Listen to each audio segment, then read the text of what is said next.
मेरी wife mute थी। मैंने उसको ठीक करने के लिए हर पॉसिबल चीज़ ट्राई की, ग्राउंडिंग थेरेपी से लेकर चक्रा हीलिंग तक। मैं उसको स्टैंड अप कॉमेडी शोज तक ले गया, सोचा शायद कॉमेडियंस को देखकर थोड़ा बोलना सीख जाए। लेकिन इतना सब करने के बाद भी अपनी जिद्दी आदत की तरह उसने बोलना ही रिफ्यूज़ कर दिया। और जब मैं ऑलमोस्ट होप छोड़ चुका था, तब उसने फाइनली अपना मुंह खोला, सिर्फ अपने एक्स बॉयफ्रेंड से प्यार का कन्फेशन करने के लिए। मेरा नाम रोज़ है और मैं उस आदमी से एक कन्फेशन करना चाहती हूँ जिससे मैं प्यार करती हूँ। उस रात मुझे नींद नहीं आ रही थी। मैंने रेडियो ऑन किया और तभी मेरी वाइफ की आवाज़ सुनाई दी। वही वाइफ जो सपोजिडली सेलेक्टिव म्यूटिज्म से सफ़र करती थी। रोज़ की आवाज़ बिल्कुल शांत नदी की तरह सॉफ्ट थी। हमारी शादी को 3 साल हो चुके थे। पहले 2 साल में हम थोड़ा बहुत बात कर लेते थे, लेकिन पिछले 3 महीनों से फेस टू फेस होने के बाद भी वो एक शब्द तक नहीं बोलती थी। रेडियो पर वो बोलती रही, 3 साल हो गए तुम्हें देखे हुए, कल तुमसे मिलने के लिए मैं बहुत एक्साइटेड हूँ, मुझे तुम्हारी स्मेल बहुत याद आती है। रेडियो से आ रहे वो वर्ड्स मेरे लिए नहीं थे, आई लव यू ईथन। रोज़ की आवाज़ में इतनी फीलिंग्स मैंने पहले कभी नहीं सुनी थी। कन्फेशन जल्दी खत्म हो गया। उसके बाद रेडियो होस्ट्स उसकी लव स्टोरी को सुनकर एक्साइटेड और जेलस कमेंट्स करने लगे। मैं बेड के हेडबोर्ड से टिक कर बैठा रहा। काफ़ी देर तक कुछ समझ ही नहीं आया। हमारी शादी फैमिली अरेंजमेंट थी। मेरे लिए तो पहली नज़र का प्यार था, लेकिन रोज़ हमेशा बर्फ़ की तरह ठंडी रही। सिर्फ एक बार उसकी माँ ने मुझे एक्सप्लेनेशन दिया था जब हम पहली बार मिले थे, लोगन प्लीज़ रोज़ के साथ पेशेंस रखना, उसको सिलेक्टिव म्यूटिज्म है। मैंने उस रात उसकी माँ को फ़ोन किया। उन्होंने कॉल उठाते ही कहा, लोगन इतनी रात को तुम सोई नहीं अभी तक? मेरा गला भर गया था, मैं कुछ बोल ही नहीं पाया। फोन की दूसरी साइड साइलेंस इतना लंबा हो गया कि रोज़ की माँ पैनिक करने लगी। सब ठीक है ना? रोज़ ने कुछ किया क्या? क्या तुम्हें पता चल गया ईथन मिलर वापस आ गया है? मैं फ्रीज हो गया। मतलब सिर्फ मुझे ही कुछ नहीं बताया गया था? सॉरी लोगन, 3 साल पहले मैंने तुम्हें पूरी सच्चाई नहीं बताई थी। रोज़ का म्यूटिज्म उस दिन शुरू हुआ था जिस दिन उसका ex boyfriend Ethan Miller country छोड़कर चला गया था। हमें समझ नहीं आ रहा था क्या करें, इसलिए मैंने उसको तुम्हारे साथ ब्लाइंड डेट पर फोर्स किया। कितनी एम्बैरेसिंग बात है ना, इतनी बड़ी लू फैमिली की इकलौती बेटी और वो म्यूट निकली। लेकिन टेंशन मत लो लोगन, मैं उसको कंट्रोल में रखूंगी। मुझे याद भी नहीं मैंने कॉल कैसे कट किया और वो लंबी तनहा रात कैसे निकाली। उस वक्त मैंने उसकी कंडीशन के बारे में बहुत रिसर्च की थी। मैंने पढ़ा था कि सिलेक्टिव म्यूटिज्म किसी बड़े इमोशनल ट्रॉमा की वजह से हो सकता है। तब मुझे समझ नहीं आया था। मैंने इनडायरेक्टली उसके रिलेटिव से पूछने की भी कोशिश की, लेकिन किसी ने मुझे स्ट्रेट आंसर नहीं दिया। बाद में मैंने हर मेथड ट्राई किया, psychotherapy, grounding exercises, food therapy, chakra healing. मैं रोज़ को स्टैंड अप कॉमेडी देखने भी ले गया। मैं खुद हंसी से लोटपोट हो रहा था और वो बस चुपचाप बैठी रहती थी, बिल्कुल एक्सप्रेशनलेस। फिर एक दिन मैंने उसको प्रपोज किया। उस वक्त लगा जैसे उसने लाइफ का सबसे बड़ा डिसीजन लिया हो। उसने फाइनली सर हिलाया और एक शब्द बोला, ओके। उस वक्त जितना मैं खुश था, आज उतना ही टूट चुका हूं। अब मुझे समझ आ रहा था, मैं कभी रोज़ की साइलेंस को क्योर नहीं कर सकता था, क्योंकि मैं वो मेडिसिन था ही नहीं जो उसको चाहिए थी। मेरे दिल के अंदर से एक कड़वी फीलिंग उठने लगी और धीरे धीरे डर भी आने लगा। उसकी असली मेडिसिन वापस आ गई थी, तो फिर मेरी जगह क्या थी? मैंने अपने कांपते हुए हाथ जोर से बांध लिए। एक जिद सी अंदर से उठने लगी। अगर रोज़ मुझसे प्यार नहीं करती तो फिर इस शादी में डूबते रहने का कोई रीज़न नहीं है। वो कभी डिवोर्स नहीं मांगेगी, तो फिर मैं ही डिवोर्स फाइल करूंगा। मैं साइड हो जाऊंगा और रोज़ को उसकी मेडिसिन दे दूंगा। ये डिसीजन लेने के बाद मैं चुपचाप उठा और खुद को संभालने लगा। 3 साल पहले रोज़ के लिए मैंने अब्रॉड जाकर मेडिसिन पढ़ने का चांस छोड़ दिया था। शायद अब भी देर नहीं हुई थी वापस जाने के लिए। 1 घंटे बाद मैं घर से निकला। मैंने डिसाइड किया पहले नियर बाय मॉल जाकर अपने लिए नए कपड़े खरीदूंगा। सर, जो सूट आप ट्राई कर रहे हैं ये लास्ट पीस है, क्या आप इसे परचेज करना चाहेंगे? मैंने सर हिला दिया। लेकिन जैसे ही मैंने अपना कार्ड निकाला और क्लर्क को देने लगा, सॉरी सर, लेकिन एक और जेंटलमैन इस सूट के लिए एक्स्ट्रा पे करने को रेडी है, क्या आप उन्हें ये सूट दे देंगे? मैंने क्लर्क की नज़र फॉलो की। वहाँ एक आदमी नेवी ब्लू सूट पहने खड़ा था। वो एक वुमेन के साथ खुशी से बात कर रहा था जो रेड हील्स पहनी हुई थी। मैं 2 कदम आगे बढ़ा और उस वुमन से मेरी आंखें मिल गईं। वो रोज़ थी। मतलब ये आदमी ईथन ही था। रोज़ का एक्सप्रेशन तुरंत सीरियस हो गया। उसके होंठ हिले, लेकिन वो फिर भी बोल नहीं पाई। वो ब्लैंक एक्सप्रेशन के साथ मुझे देखने लगी, फिर अपने फ़ोन पर टाइप करने लगी। उसका मतलब होता था टेक्स्ट पे बात करते हैं। उसने टाइप किया, तुम यहाँ क्या कर रहे हो? क्या तुम मेरा पीछा कर रहे हो? अपने काम से मतलब रखो। 3 मैसेजेस एक के बाद एक स्क्रीन पर आए और मेरा दिल पूरी तरह टूट गया। उसके पास खड़ा ईथन रोज़ को अपनी तरफ खींचकर मुस्कुराया। रोज़, ये कौन है? तुम्हारा फ्रेंड? फिर उसने हंसते हुए कहा, क्या तुम इनसे कह सकती हो मुझे ये सूट दे दें? मैं अभी स्टेट्स वापस आया हूं और मुझे फॉर्मल क्लोथ्स की ज़रूरत है। रोज़ ने उसको एक हल्का सा प्यार भरा स्माइल दिया। उसने बिना मुझसे पूछे अपना कार्ड निकाला और क्लर्क को पेमेंट करने के लिए दे दिया। फिर उसने फ़ोन पर टाइप किया, he is just a friend. ये वर्ड्स मेरे दिल में बर्फ़ की तरह चुभ गए। मेरा पूरा शरीर ठंडा पड़ गया। तो 3 साल बाद भी रोज़ की नज़रों में मेरी बस इतनी ही औकात थी, एक फ्रेंड। तभी मॉल की लाइट्स अजीब तरह ब्लिंक करने लगी। मैंने इंस्टिंक्टिवली ऊपर देखा। अचानक सीलिंग का एक बड़ा लाइट फिक्सचर टूटकर नीचे गिरा। एक जोर का क्रैश हुआ और मेरी बैक में जलती हुई दर्द फैल गई। सब कुछ 1 सेकंड में हुआ। मुझे अपने नीचे कुछ गीला महसूस हुआ। मैंने कांपते हुए हाथ नीचे ले जाकर देखा। मेरा हाथ खून से भर चुका था। पूरा स्टोर केओस में बदल गया। लोग चिल्लाने लगे, कोई 911 कॉल कर रहा था। लेकिन जब मैंने ऊपर देखा तो मैंने सिर्फ रोज़ को ईथन के पास घुटनों पर बैठे देखा। वो उसका हाथ अपने सीने से लगाकर पैनिक में इधर उधर देख रही थी और जोर से चिल्लाई, एम्बुलेंस बुलाओ, जल्दी एम्बुलेंस बुलाओ। मैंने रोज़ को कभी इतना डरा हुआ नहीं देखा था। एक पैरामेडिक आया और बोला, मैम सॉरी, लेकिन पहले हमें इस जेंटलमैन को एम्बुलेंस में ले जाना होगा। दूसरी एम्बुलेंस आ रही है, लेकिन इनकी इंजरीज क्रिटिकल हैं। पैरामेडिक्स मुझे केयरफुली स्ट्रेचर पर रखकर ले जाने लगे, लेकिन तभी फ्यूरियस रोज़ उनके सामने आ गई। उसने सर हिलाकर कहा, उसको बचाओ। अगले ही सेकंड मुझे एक जोर का धक्का महसूस हुआ। मैं स्ट्रेचर से सीधा फ्लोर पर गिर गया। दर्द की वजह से मेरी होश वापस आ गई। मैंने अपनी आंखों से देखा, रोज खुद ईथन को केयरफुली स्ट्रेचर पर चढ़ा रही थी। पैरामेडिक ने प्रोटेस्ट किया, मैम इनको सिर्फ रिस्ट स्प्रेन हुआ है, ये सीरियस नहीं है, आप इमरजेंसी मेडिकल रिसोर्सेज वेस्ट कर रही हैं। रोज गुस्से में बोली, ईथन के हाथ इंपॉर्टेंट है, वो डॉक्टर है। मैं शॉक में रह गया। ये 2 सालों में सबसे लंबी लाइन थी जो रोज ने बोली थी, और बुरी बात यह थी उस एक भी शब्द का मुझसे कोई रिलेशन नहीं था। ये कहने के बाद रोज सबको एम्बुलेंस की तरफ धकेलने लगी। मैं पास के क्लोथिंग रैक के सहारे नीचे गिर गया और मुश्किल से सांस लेने लगा, लेकिन हर सांस मेरी बैक के वूंड को और ज्यादा दर्द दे रही थी। मुझे समझ नहीं आ रहा था ज्यादा दर्द किस चीज का था, मेरी बॉडी का या मेरे दिल का। क्या मैंने रोज के लिए अपना डॉक्टर बनने का करियर नहीं छोड़ा था? फिर भी ईथन उसके लिए इतना इंपॉर्टेंट क्यों था? और फिर मेरी वैल्यू क्या थी? मैंने जबरदस्ती अपने होठों पर एक फेक स्माइल लाई। मैं बस एक फ्रेंड था। दर्द इतना बढ़ गया कि मेरी आंखों के सामने अंधेरा छा गया और मैं बेहोश हो गया। हॉस्पिटल में होश आते ही मैंने सबसे पहले रोज को एक टेक्स्ट भेजा, let's get a divorce. Message भेजने के तुरंत बाद रोज ने रूम का डोर खोला और अंदर आ गई। उसके हाथ में 2 गिफ्ट बॉक्सेस थे, वही ब्रांड जिसे मैं आज मॉल में देख रहा था। उसने बॉक्सेस साइड वाले कैबिनेट पर रखे और सीधा मेरे बेड के पास चेयर पर बैठ गई। रोज ने अपना फोन निकाला। उसने जरूर मेरा डिवोर्स वाला मैसेज देख लिया था, लेकिन उसके फेस पर कोई एक्सप्रेशन नहीं था। रूम में एक हैवी और सफोकेटिंग साइलेंस छा गया। तभी मेरा फोन वाइब्रेट हुआ। रोज का टेक्स्ट था, तुम्हें ये ब्रांड पसंद है? मैंने 2 शर्ट्स चूज की हैं जो तुम पर अच्छी लगेंगी। हॉस्पिटल से डिस्चार्ज होने के बाद मैं ब्रांड रिप्रेजेंटेटिव्स को घर भेज दूंगी। तुम चाहो को पूरा स्टोर खरीद सकते हो। ईथन एक डॉक्टर है, डॉक्टर के लिए उसके हाथ सब कुछ होते हैं, इसलिए मैं इतनी नर्वस हो गई थी। प्लीज गुस्सा मत हो। मैं सर झुकाकर फोन की स्क्रीन देखता रहा। एक के बाद एक मैसेजेस आते गए और मेरी आंखों में फिर से आंसू भर आए। मैं फाइनली खुद को रोक नहीं पाया और पूछ लिया, तुम उससे बात कर सकती हो लेकिन मुझसे क्यों नहीं? हम फेस टू फेस बैठे हैं फिर भी तुम टेक्स्ट कर रही हो। क्या तुम जानबूझकर ऐसा कर रही हो? क्या ये साइलेंट ट्रीटमेंट है? मैंने ऊपर देखा। काफी टाइम हो गया था मुझे रोए हुए, लेकिन मेरा पूरा चेहरा आंसुओं से भीग चुका था। मेरी आवाज भी रोकते रोकते टूट रही थी, लेकिन रोज का चेहरा बिल्कुल शांत था, जैसे बिल्कुल स्टिल वाटर। पता नहीं कितनी देर तक साइलेंस रहा। फिर उसने नीचे देखकर टाइप किया, आई एम सॉरी, मुझे सिलेक्टिव म्यूटिज्म है बेन। उसने पॉकेट से एक डॉक्यूमेंट निकाला और मेरी तरफ बढ़ा दिया। साइन करने का जेस्चर किया। मैंने पेपर देखा, वो हमारे करंट हाउस का ट्रांसफर डीड था। उसने टाइप किया, ये तुम्हारे लिए कंपनसेशन है। तभी एक शार्प रिंगटोन रूम में गूंज उठी। रोज का एक्सप्रेशन इंस्टेंटली टाइट हो गया। उसने जल्दी से फोन उठाया और कॉल रिसीव किया। उसके फोन का साउंड प्रूफिंग इतना अच्छा था कि मुझे दूसरी साइड की आवाज सुनाई नहीं दी, लेकिन 1 सेकंड बाद ही रोज ने जवाब दिया, मैं अभी आती हूं। वो ईथन था। मेरे दिल में ऑलरेडी आंसर था। अब मुझे और हेजिटेट करने की जरूरत नहीं थी। मैंने फोन निकाला, ऑनलाइन कोर्ट पोर्टल ओपन किया और step by step divorce petition fill करना शुरू कर दिया। दोनों पार्टीज की इन्फॉर्मेशन, मैरिज सर्टिफिकेट और सेपरेशन एविडेंस के लिए मैंने प्रॉपर्टी ट्रांसफर डॉक्यूमेंट की फोटो अपलोड कर दी। मैंने नो मीडिएशन एक्सेप्टेड वाले बॉक्स को टिक किया और जैसे ही मैंने सबमिट बटन प्रेस किया, मुझे लगा मेरे सीने से कोई बहुत भारी बोझ उतर गया हो। 30 दिन का काउंटडाउन ऑफिशियली शुरू हो चुका था। शाम 3 बजे प्रॉपर्टी रजिस्ट्रेशन सेंटर में हाउस ट्रांसफर फाइनलाइज हो गया। हॉस्पिटल में 1 हफ्ता रहने के बाद मुझे फाइनली डिस्चार्ज मिल गया। उस पूरे 1 हफ्ते में रोज ने ना एक मैसेज भेजा, ना एक कॉल की, ना मुझसे मिलने आई। मैं धीरे धीरे अकेला रहने की आदत डालने लगा था। मैं थोड़ा लेट पहुंचा, लेकिन सरप्राइजिंगली रोज ऑलरेडी लॉबी में वेट कर रही थी। उसको लेटनेस सबसे ज्यादा पसंद नहीं थी, फिर भी उसके फेस पर इम्पेशेंस का एक हिंट तक नहीं था। जैसे ही मैं अंदर गया, वीआईपी काउंटर का एक स्टाफ मेंबर हमारे पास आया। रोज ने थॉटफुली एक बुके भी प्रिपेयर किया था। व्हाइट रोजेस के साथ एक छोटा वेलवेट बॉक्स भी रखा था, शायद लेटेस्ट लग्जरी वॉच थी। स्टाफ मेंबर मेरे लिए चेयर पुल करने लगा, लेकिन रोज ने उसको रोक दिया, सिग्नल दिया कि वो खुद करेगी। मैं सच में सरप्राइज हो गया। थोड़ी देर हेजिटेट करके मैंने कहा, सच में इसकी जरूरत नहीं है। रोज के फेस पर हल्की सी जेंटल स्माइल आ गई। उसने मेरा हाथ पकड़ा और थोड़ा जोर से स्क्वीज किया, फिर मुश्किल से 2 वर्ड्स निकाले, इट्स फाइन। ये एक बहुत रेयर मोमेंट था, टेंडरनेस का, कम्युनिकेशन का। पेपरवर्क जल्दी खत्म हो गया। उसने फोन पर टाइप किया, तुम घर जाओ पहले, मुझे लेट तक काम करना है। मेरे चेस्ट में एक अजीब सी फीलिंग उठने लगी, जैसे कुछ टूट रहा हो अंदर से। मैं बाहर निकला और एक कार रोकी ही थी, तब मुझे याद आया मेरा फाइल फोल्डर अंदर रह गया है। मजबूरी में मुझे वापस जाना पड़ा और तब मैंने देखा रोज अभी भी लॉबी में खड़ी थी, लेकिन अब उसके हाथ में पहले से भी बड़ा बुके था। इस बार व्हाइट नहीं, फायरी रेड रोजेस। तभी ईथन मिलर मेन एंट्रेंस में अंदर आया और रोज तुरंत उसकी तरफ चल पड़ी। दोनों ने एक दूसरे को हक किया और ईथन ने कैजुअली रोज के चीक पर किस कर दिया। तभी सेल्स एजेंट बोला, मिस लू, न्यू प्रॉपर्टी परचेज के लिए प्लीज इधर आइए। आपने एस्टेट स्टाइल होम देखने की बात की थी, क्योंकि आपने अभी अपने नाम से वो अपार्टमेंट ट्रांसफर कर दिया है, अब आप न्यू प्रॉपर्टी परचेज की एलिजिबिलिटी रिक्वायरमेंट्स मीट करती हैं। मिस्टर मिलर प्लीज ध्यान से। रोज ने ईथन का राइट आर्म पकड़ा और दोनों साथ में अंदर ऑफिस की तरफ चले गए। दोनों इतने खुश लग रहे थे जैसे परफेक्ट कपल हों। जुलाई का मंथ था, लेकिन मुझे इतनी ठंड कभी महसूस नहीं हुई थी। इतनी ठंड कि मैं प्रॉपर्ली खड़ा भी नहीं हो पा रहा था।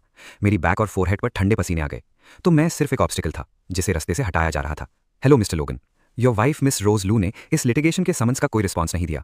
हमने उन्हें कॉल भी किया था, उन्होंने फोन उठाया लेकिन कुछ नहीं बोला। प्रोसीजर के अकॉर्डिंग इसे डिफॉल्ट कंसेंट टू डिवोर्स माना जाएगा, इसलिए कोर्ट ने आपकी पिटिशन प्रोसेस कर दी है।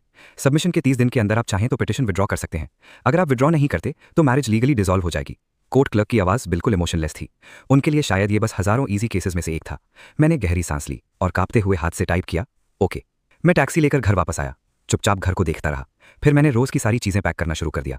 मैं घर छोड़ने वाला नहीं था, मैं बस हर वो चीज़ हटा देना चाहता था जो मुझे उसकी याद दिलाए। तभी डोर नॉक हुआ। Are you Miss Luz husband? Delivery man खड़ा था। उसने मुझे एक एनवलप दिया। मैंने धीरे से सर हिलाकर कहा, मैं अब मिस लू का हस्बैंड नहीं हूँ। डिलीवरी मैन ऑकवर्ड स्माइल देने लगा। मैंने एनवलप खोला। अंदर एक हैंड रिटन कार्ड था। हैंडराइटिंग देखते ही समझ गया, ये रोज़ का था। जैसे ही मैंने कार्ड खोला, अंदर से अचानक रोज़ की आवाज़ बजने लगी। I miss you, I like you, I love you. मैं रिएक्ट भी नहीं कर पाया था कि रेड नेल पॉलिश वाले एक हाथ ने मेरे हाथ से कार्ड झटके से छीन लिया। मैं स्टंबल कर गया और ऑलमोस्ट गिर पड़ा। मैंने ऊपर देखा, रोज़ मेरे सामने खड़ी थी। उसका चेहरा डार्क और स्कैरी लग रहा था। अगले सेकंड मेरा फोन वाइब्रेट हुआ। उसका टेक्स्ट था, मेरी चीज़ों को टच मत करो। मैं रिप्लाई भी नहीं कर पाया। रोज़ ऑलरेडी मुड़कर नीचे जा चुकी थी। बस अब बहुत हो गया था। मेरे अंदर का गुस्सा फाइनली फट पड़ा। मैं उसके पीछे स्टेयर से नीचे भागा। मैं तुम्हारी चीज़ों में स्नूप नहीं कर रहा था। तुम्हें किस हक से मुझे इंसल्ट और डिसरिस्पेक्ट करने का राइट मिल गया? रोज़ मुझे फर्क नहीं पड़ता तुम्हारे और तुम्हारे प्रेशियस ईथन के बीच क्या चल रहा है, लेकिन तुम्हें मुझे इतना नीचा दिखाने का कोई हक नहीं है। तभी हवा में एक शार्प स्क्रीच गूंजी, टायर्स के सडन ब्रेक की आवाज़। अगले ही सेकंड मुझे अपनी साइड पर एक जबरदस्त इंपैक्ट महसूस हुआ। मैं कुछ देख भी नहीं पाया। एक कार फुल स्पीड से मुझे टकरा गई। मेरा शरीर हवा में उछल गया और जोर से ग्राउंड पर जा गिरा। मैं मुश्किल से उठने की कोशिश कर रहा था, तभी एक शार्प जॉलाइन और डार्क सनग्लासेस वाला चेहरा मेरे सामने आया। वो आदमी कार से नीचे उतरा। उसने अपने पॉलिश्ड क्रोकोडाइल लेदर शूज सीधा मेरे राइट हैंड पर रख दिया और पूरा वेट दबा दिया। मेरे मुंह से दर्द भरी चीखें निकली, टूटी हुई, बिखरी हुई। बेहोश होने से पहले जो आखिरी चीज मैंने देखी वो थी रोज़ की पैनिक में भागते हुए ईथन के पास आना। अब वो बिल्कुल अलग लग रही थी। कुछ देर पहले वाली कोल्ड और इंडिफरेंट वुमन नहीं। वो टेंशन में ईथन का हाथ पकड़कर केयरफुली चेक कर रही थी, जैसे उसे डर हो कि उसको चोट लग गई हो। फिर उसने रिलीफ की एक बड़ी सांस ली और उस मोमेंट तक, जब तक मैं बेहोश नहीं हो गया, उसने एक बार भी मेरी तरफ नहीं देखा। मिस्टर लोगन, लो ग्रुप हॉस्पिटल में आपके वीआईपी प्रिविलेजेस रिवोक कर दिए गए हैं। मुझे अफसोस है, अब आपको स्टैंडर्ड सिंगल रूम ही मिलेगा। एक्चुअली मैंने अभी कंफर्म किया है कि सारे सिंगल रूम्स फुल हैं। हो सकता है सर्जरी के लिए आपको हॉलवे में वेट करना पड़े। सर, आपके राइट पाम की इंजरी बहुत सीरियस है। आपको इमीडिएटली सर्जरी की जरूरत है। अगर डिले हुआ तो हो सकता है आप फ्यूचर में कभी फाइन मोटर टास्क ना कर पाएं। ये वर्ड्स सुनते ही मेरी आधी बेहोशी एकदम टूट गई। रोज, रोज कहाँ है? मेरा फोन दो मुझे। मैं पैनिक में उठने की कोशिश करने लगा, बस रोज को कॉल करना चाहता था, लेकिन फोन लगाते ही मैकेनिकल आवाज आई, the number you have dialled is powered off. गुस्से में मैंने फोन जोर से बेड पर फेंक दिया। एक लाउड बैंग हुआ। मेरे राइट हैंड का जलता हुआ दर्द लगातार मेरी नर्व्स को तोड़ रहा था। मिस्टर लोगन, हमें मिस लू मिल गई हैं। वो नए डॉक्टर ईथन मिलर के साथ साइकोलॉजिकल काउंसलिंग रूम में है। उनका कहना है डॉक्टर एक्सीडेंट की वजह से इमोशनली शेकन है और मिस लू ने ऑर्डर दिया है कि उन्हें डिस्टर्ब ना किया जाए। मैंने अपनी लेफ्ट हैंड से आंखें ढक ली। खून और आंसू मिक्स होकर मेरी स्लीव को भिगो रहे थे। I hate you, I hate you, I hate you so much Rose. मैं पूरी रात हॉलवे में पड़ा रहा, पेन पंप के सहारे सांस ले रहा था, बस सर्जरी का वेट करते हुए। मुझे लग रहा था मेरा बॉडी और सोल दोनों टूट चुके हैं। दर्द इतना ज्यादा था कि अब नंबनेस जैसा फील होने लगा था। डॉक्टर ने धीरे से कहा, सॉरी मिस्टर लोगन, आपके राइट हैंड में कम्युनिकेटेड फ्रैक्चर्स हैं। सर्जरी में डिले होने की वजह से कुछ मसल टिश्यू मर चुका है। फ्यूचर में शायद आप हैवी ऑब्जेक्ट्स नहीं उठा पाएंगे। डॉक्टर ने सिंपैथी भरी स्माइल दी, फिर बोला, मुझे पता है आपने भी मेडिसिन स्टडी की थी। मुझे डर है अब आप कभी स्कैल्पल होल्ड नहीं कर पाएंगे। क्या हम ये बात मिस लू से डिस्कस करें? लू फैमिली मेडिकल वर्ल्ड में बहुत पावरफुल है। अगर आप अब्रॉड ट्रीटमेंट के लिए जाएं तो शायद अब भी चांस हो। मैंने सिर झुकाकर अपने हेवीली बैंडेज राइट हैंड को देखा। अब तो मैं एक फिंगर भी प्रॉपर्ली बेंड नहीं कर पा रहा था। मैंने धीरे से कहा, क्या आप मेरे लिए एक नया फोन ला सकते हैं? मुझे पुलिस को कॉल करना है। मेरे वर्ड्स पूरे होते उससे पहले ही बैंग, डोर जोर से किक होकर खुल गया। रोज अंदर आई। उसका फेस पहले टाइट और कोल्ड था, लेकिन जैसे ही उसने मुझे बैंडेजेस और आईवी के साथ देखा, उसकी आंखों में एक सेकंड के लिए हेजिटेशन और सॉफ्टनेस दिखाई दी। उसके होंठ हिले, लेकिन वो फिर भी बोल नहीं पाई। उसने साइड टेबल से पेन और पेपर उठाया और लिखा, कल रात मुझे तुम्हारी इंजरीज की सिवियरिटी का पता नहीं था। तुम्हारे राइट हैंड के लिए मैं अब्रॉड स्पेशलिस्ट कांटेक्ट करूंगी। मुझे ये ऑलमोस्ट फनी लगा। मैंने ठंडी आवाज में कहा, जरूरत नहीं, मैं अपने हैंड का ख्याल खुद रख लूंगा। रोज ने हल्का सा फ्राउन किया, जैसे उसे मेरा रिएक्शन पसंद नहीं आया हो। मैं डिवोर्स के बारे में पूछना चाहता था, लेकिन फिर लगा उसका कोई मतलब ही नहीं है। रोज ने अपनी पॉकेट से चेकबुक निकाली, एक अमाउंट लिखा और चेक मेरे सामने टेबल पर रख दिया। फिर लिखा, ये तुम्हारे लिए कॉम्पेंसेशन है, प्लीज ईथन को ब्लेम मत करना। जैसे ही मैंने ईथन का नाम देखा, मेरा पूरा बॉडी अनकंट्रोलेबली कांपने लगा। निकल जाओ, मैं तुम्हें दोबारा कभी नहीं देखना चाहता। रोज, ईथन मिलर ये, ईथन मिलर वो, मैं डेफिनेटली पुलिस के पास जाऊंगा। मैंने चेक उठाया, उसको 2 टुकड़ों में फाड़ दिया और सीधा रोज की तरफ फेंक दिया। रोज शॉक में रह गई, जैसे उसने कभी मुझे इतना एंग्री देखा ही ना हो। उसने फिर लिखा, मैं ईथन को हर्ट नहीं होने दूंगी। ये वर्ड्स मेरे दिल में कांटे की तरह चुभ गए, ऐसा कांटा जो कभी निकलेगा नहीं। रोज चली गई और मैं वहीं बेड पर पूरे बॉडी के साथ कांपता रह गया। बस 10 दिन और 10 दिन बाद हमेशा के लिए सब खत्म हो जाएगा। मिस्टर लोगन, ये फ्लावर्स हैं, मिस लू ने भेजे हैं। रोज लगातार 3 दिन से फ्लावर्स भेज रही थी। मैंने उन्हें देखा तक नहीं, बस खाली आवाज में एक्नॉलेजमेंट दे दिया। मैं क्रचेस के सहारे खड़ा हुआ, थोड़ा सा सामान पैक किया और हॉस्पिटल से डिस्चार्ज होने की तैयारी करने लगा। लेकिन जैसे ही मैंने डोर खोला, मैं फ्रीज हो गया। पूरा हॉस्पिटल कॉरिडोर फ्लावर्स से भरा हुआ था, बिल्कुल वही फ्लावर्स जो रोज मुझे भेज रही थी, व्हाइट रोजेस। मेरा दिल एक सेकंड के लिए रुक गया। रोज को कैसे पता चला आज मेरा डिस्चार्ज है? लेकिन अगले ही सेकंड हॉलवे में पेशेंट्स की गॉसिप ने मेरी सारी डिल्यूजन तोड़ दी। एक पेशेंट एक्साइटेड आवाज में बोला, रोज लू ग्रुप की सीईओ कितनी डिवोटेड है। सिर्फ इसलिए कि डॉक्टर मिलर ऑकवर्ड फील ना करे, उसने हॉस्पिटल के हर रूम में फ्लावर्स भेजे हैं, पूरे फ्लोर को रीडेकोरेट तक कर दिया जहां डॉक्टर स्टे कर रहे हैं। रोज का टेंस ऑफ थाउजेंड्स खर्च हो रहा होगा। रिच लोग भी कितना अलग प्यार करते हैं। White roses, heaven made love, so romantic. दूसरा आदमी धीरे से बोला, धीरे बोलो, सीईओ लू का हस्बैंड भी इसी हॉस्पिटल में एडमिट है। मैं वॉल के सहारे खुद को संभालने लगा। मेरा चेहरा पूरा सफेद पड़ चुका था और मेरे मुंह से एक सेल्फ मॉकिंग लाफ निकल आया। अभी नीचे से लाउड सेलिब्रेशन की आवाज आई। मैं इंस्टिंक्टिवली रेलिंग के पास गया और नीचे झांक कर देखा, और तब मैंने वो सीन देखा। फर्स्ट फ्लोर का पूरा लॉबी फायरी रेड रोजेस से डेकोरेट किया गया था। बीच में रोज और ईथन मिलर खड़े थे। रोज ने धीरे से पूछा, ईथन, क्या तुम अब हमेशा मेरे साथ रहोगे? रोज उसके और करीब गई और ईथन मुस्कुराते हुए उसे अपनी बाहों में खींच लिया। चारों तरफ लोग क्लैप और चीयर करने लगे। फिर रोज ने ईथन को लिप्स पर किस कर लिया। मैंने इंस्टिंक्टिवली अपने होठों को टच किया। कितना टाइम हो गया था जब मैंने उसको टच किया था? 1000 से ज्यादा दिन और रातें साथ गुजरने के बाद भी मुझे याद नहीं था लास्ट टाइम कब उसने मुझे विलिंगली टच किया था। रोज सिर्फ सिलेक्टिव म्यूटिज्म वाली नहीं लगती थी, वो तो ऐसे बिहेव करती थी जैसे उसे एक्सट्रीम जर्मोफोबिया हो। इस मोमेंट में मुझे लगा पूरी दुनिया एक चीप स्टेज प्ले है। मेरी म्यूट एक्स वाइफ सबके सामने अपने एक्स बॉयफ्रेंड को कन्फेशन कर रही थी। शायद प्रॉब्लम सिलेक्टिव म्यूटिज्म नहीं थी, शायद बस प्यार ना मिलना ही मेरी सबसे बड़ी गलती थी।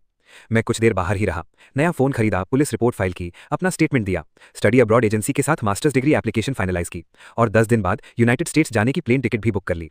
मेरा प्लान सिंपल था, वहां पढ़ाई भी करूंगा और ट्रीटमेंट भी। जब मैं घर वापस आया तब शाम के 7:30 बज चुके थे। मैंने घर को देखा, हाफ पैक्ड बॉक्सेस और हर जगह धूल जमी हुई थी। तब मुझे समझ आया, रोज इतने दिनों से घर वापस आई ही नहीं थी। थोड़ा सा खाना खाकर मैं फिर पैकिंग कंटिन्यू करने लगा। तभी डोर क्लिक हुआ। मेरे सरप्राइज के लिए रोज अंदर आई। उसने मेरे काम को देखा, उसका एक्सप्रेशन फिर वही कोल्ड इंडिफरेंस बन गया। शायद उसे फील हुआ कि आज मैं अलग लग रहा हूं, लेकिन उसे समझ नहीं आया क्यों। उसने कुछ नहीं बोला, सीधा बेडरूम की तरफ चल दी। ड्रॉअर खुलने और चीजें उलटने पलटने की आवाज आने लगी। फिर वो जल्दी से बाहर आई। उसने मेरे नीटली अरेंज्ड फाइल्स को तोड़ना शुरू कर दिया। कपड़े, पर्सनल आइटम्स सब इधर उधर फेंकने लगी। मैंने पूछा, तुम क्या कर रही हो? मैं उसके पास गया, लेकिन उसने मुझे हाथ से जोर से साइड कर दिया और तब वो चीख पड़ी, मेरा रिकॉर्डर कहाँ है? मैं फ्रीज हो गया। ये रोज की आवाज थी। कितना टाइम हो गया था उससे मुझे डायरेक्टली बोलते हुए सुने। मैंने कंफ्यूज होकर जवाब दिया, कौन सा रिकॉर्डर? मैंने नहीं लिया।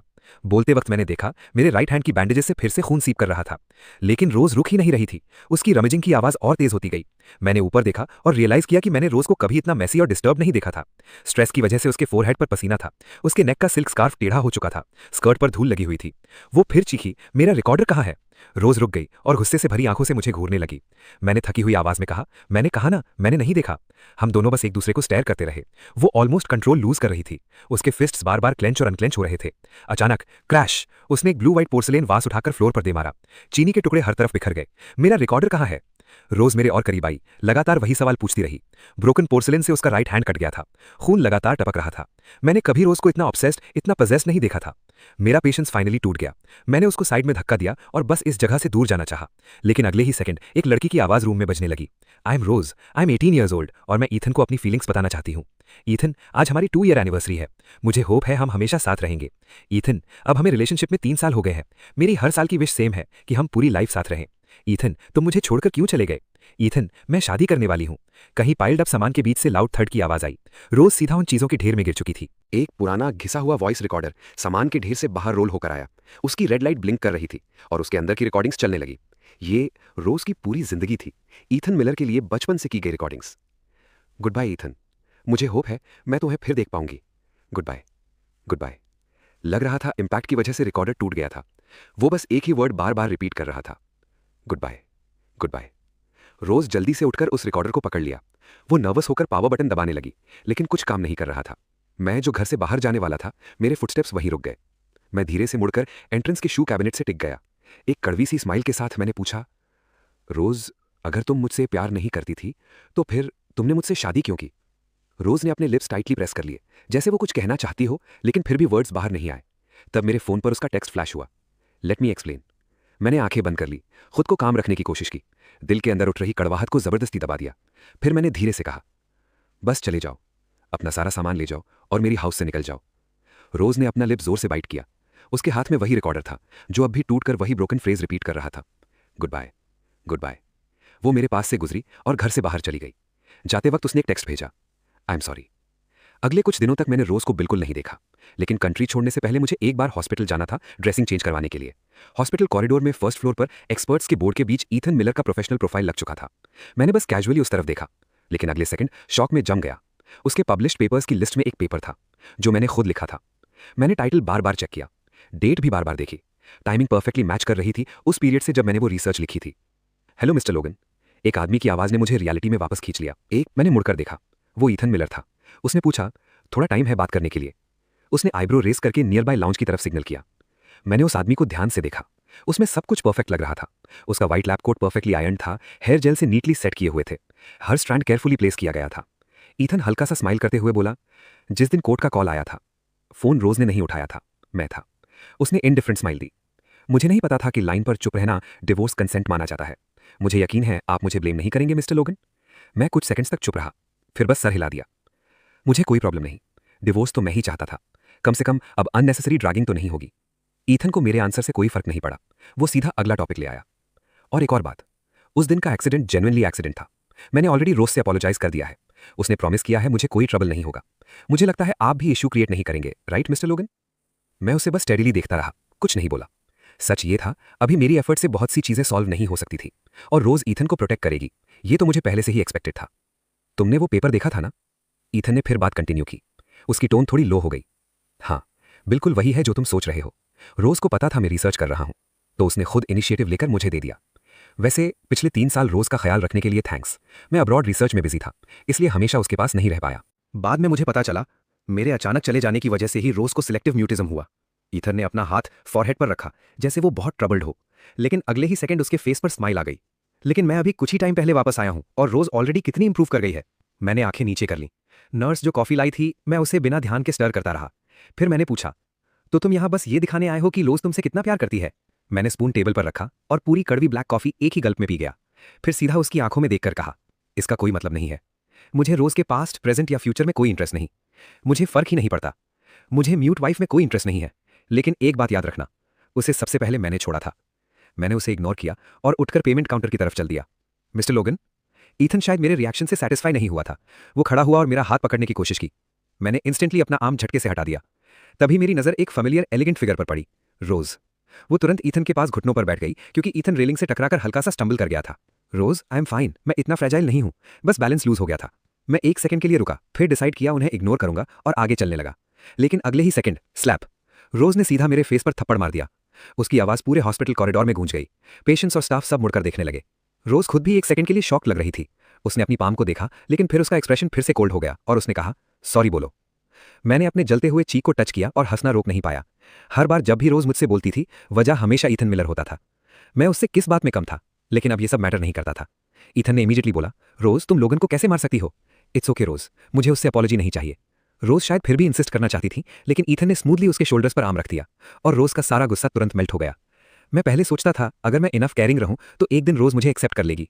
मैं सोचता था अगर मैं सारी मेडिकल बुक्स पढ़ लूं तो उसकी म्यूटिज्म क्योर कर पाऊंगा। मैंने कितने सपने देखे थे, लेकिन रियलिटी सिंपल थी, रोज कभी मेरी नहीं थी। अमेरिका की मेरी फ्लाइट शाम 5 बजे थी और दोपहर को कोर्ट से फाइनल डिवोर्स डिग्री आ गया। उस मोमेंट के बाद मैं ऑफिशियली एक फ्री मैन था। 1 PM, ऑफिस के नीचे वाले कैफे में मिलो, ये रोज का टेक्स्ट था। मैंने थोड़ा सोचा और फिर जाने का डिसीजन लिया। मैं अपना लगेज और डिवोर्स डिग्री लेकर कैफे जल्दी पहुंच गया। 1 से 1:30 बजे तक वेट किया, फिर 1:30 से 2 बजे तक। रोज ने खुद मुझे बुलाया था, लेकिन वो आई ही नहीं। मैंने उसको कई मैसेजेस भेजे, लेकिन कोई रिप्लाई नहीं आया। फाइनली सिर्फ 2 वर्ड्स का मैसेज आया, आई एम बिजी।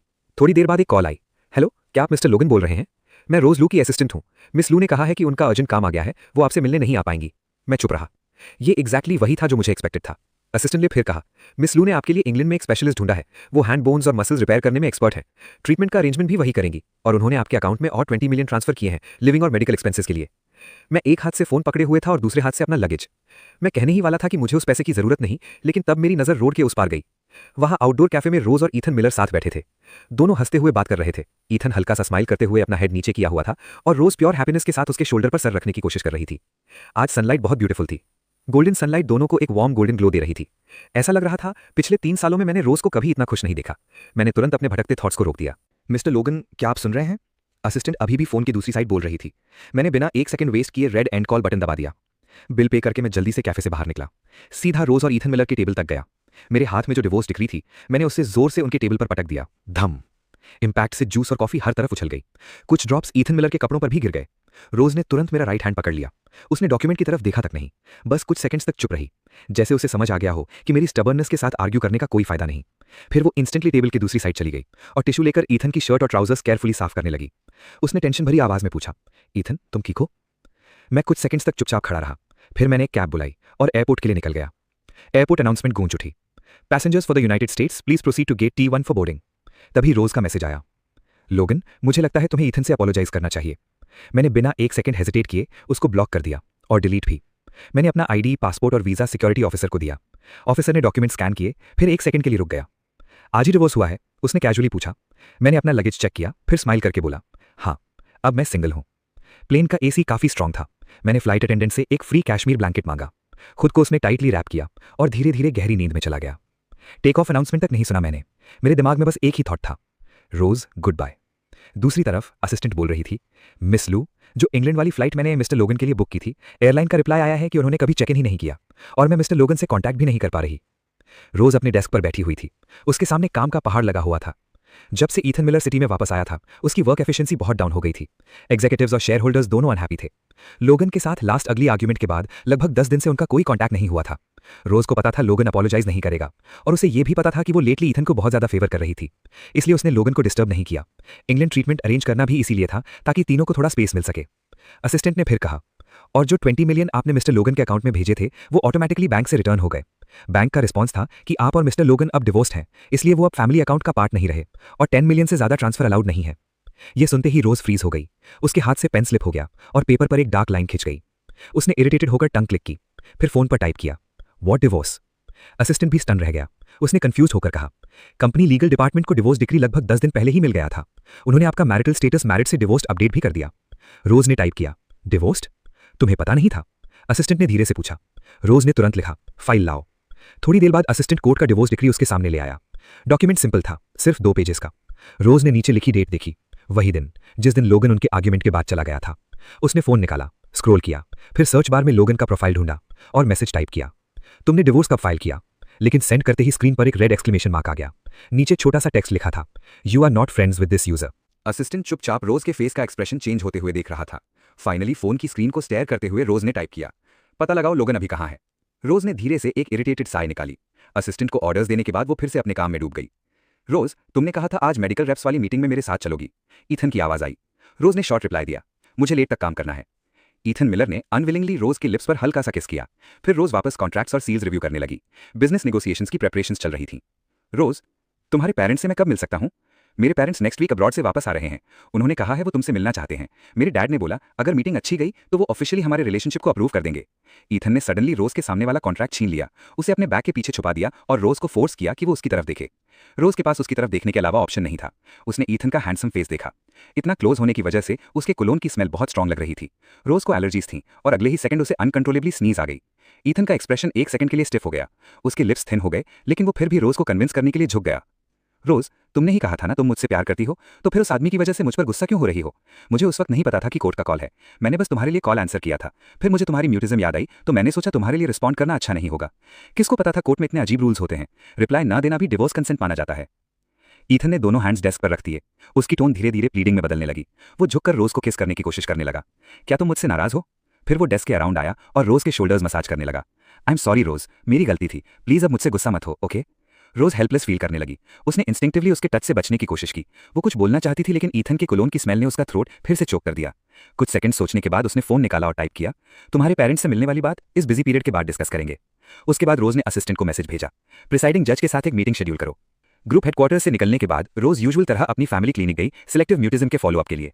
डॉक्टर ने फाइल देखते हुए कहा, मिस लू, आपकी म्यूटिज्म में इंप्रूवमेंट तो हुआ है लेकिन इंप्रूवमेंट अभी भी लिमिटेड है। मैं सजेस्ट करूंगा आप रिहैबिलिटेशन ट्रेनिंग कंटिन्यू रखें। वैसे कुछ टाइम पहले मिस्टर लोगन ने मुझे एक बहुत लंबा ईमेल भेजा था। उसमें उन्होंने आपकी म्यूटिज्म की डिटेल प्रोग्रेशन एक्सप्लेन की थी, पिछले 3 सालों का ऑब्जर्वेशन। मुझे वो बहुत एनलाइटनिंग लगा। मुझे लगता है हम एक नया ट्रीटमेंट को स्टार्ट कर सकते हैं। इस बार मैं आपकी स्पेसिफिक कंडीशन को कंबाइन करके एक कंप्लीटली न्यू। डॉक्टर अपनी बात फिनिश भी नहीं कर पाया था, उससे पहले ही रोज ने टाइप करके रिफ्यूजल दिखा दिया। No lead, files doctor Miller को ट्रांसफर कर दीजिए, उनसे कह दीजिए अरेंजमेंट्स वो हैंडल करेंगे। रोज कंसल्टेशन रूम से बाहर निकली। वो जाने वाली थी लेकिन उसके फुटस्टेप्स अचानक रुक गए और उसने डायरेक्शन चेंज कर ली। उसके पास थोड़ा टाइम था। वो सोची ईथन से मिल लेती हूँ। रोज अभी ईथन के ऑफिस तक प्रॉपर्ली पहुंची भी नहीं थी, तभी अंदर से उसकी आवाज सुनाई दी। ईथन बोल रहा था, क्या मतलब मिसेस लोगन, दोनों का ऑलरेडी डिवोर्स हो चुका है, अब तुम्हें उन्हें मिसेस मिलर कहना चाहिए, समझी? रोज ने हल्का सा फ्राउन किया। उसने डोर पुश करके अंदर जाना अवॉइड किया। अंदर नर्स की आवाज आई, यस सर, हॉस्पिटल की तरफ से नोटिफिकेशन आया है, प्लीज 4:30 PM वाली मीटिंग अटेंड करिएगा और आपकी सर्जरी 5:30 PM पर शेड्यूल्ड है। नर्स की आवाज धीरे धीरे और हल्की हो गई। रोज ने स्लाइटली ओपन डोर से अंदर झांका। ईथन मिरर पकड़कर अपने हेयर फिक्स कर रहा था। डेस्क पर अलग अलग टाइप्स के हेयर मूव्स और जेल पड़े हुए थे। नर्स फिर बोली, और डायरेक्टर का कहना है कि आप एम्प्लॉय हैंडबुक फॉलो करें। डॉक्टर्स को वर्क या सर्जरी के टाइम स्टाइलिंग प्रोडक्ट्स यूज करने की परमिशन नहीं है। नर्स अपनी बात फिनिश भी नहीं कर पाई थी कि बैंग, ईथन ने डेस्क पर जोर से हाथ मारा। तुम्हें पता है इस हॉस्पिटल पर किस फैमिली का नाम है? ये हॉस्पिटल लू फैमिली का है। और तुम्हें पता है मैं कौन हूँ? मैं रोज लू का फ्यूचर हस्बैंड हूँ। तुम्हें क्या लगता है मेरी बात चलेगी या डायरेक्टर्स की? उसकी आवाज धीमी थी लेकिन पूरी इंटिमिडेशन से भरी हुई। नर्स डर कर फाइल्स को और टाइटली पकड़ लिया। वो जल्दी से डोर खोलकर बाहर निकलने लगी और नेक्स्ट सेकंड वो सीधा रोज के सामने आ गई। गुड आफ्टरनून मिस लू। वो तुरंत झुककर लाउडली ग्रीट करने लगी। ईथन इंस्टेंटली मुड़कर देखने लगा। उसके फेस पर एक सेकंड के लिए सरप्राइज आया, फिर वो जल्दी से खड़ा हुआ, नर्स को बाहर धकेल दिया और उसे स्नैप करके बोला, जाओ यहाँ से। लेकिन जैसे ही उसने रोज की तरफ देखा, उसका फेस फिर से स्माइल से भर गया। रोज, तुम मुझे देखने आई हो? उसने अपनी राइट हैंड बढ़ाई, इंडेक्स फिंगर से रोज की चीक को लाइटली टैप किया, फिर उसका हैंड पकड़कर ऑफिस के अंदर ले गया। रूम में हेयर वैक्स की हैवी स्मेल थी, जिससे रोज को हल्का नौजिया फील होने लगा। रोज ने धीरे से कहा, तुम्हें ऐसा नहीं? लेकिन रोज सेंटेंस कंप्लीट भी नहीं कर पाई थी कि ईथन ने उसको डायरेक्टली डोर के अगेंस्ट पिन कर दिया।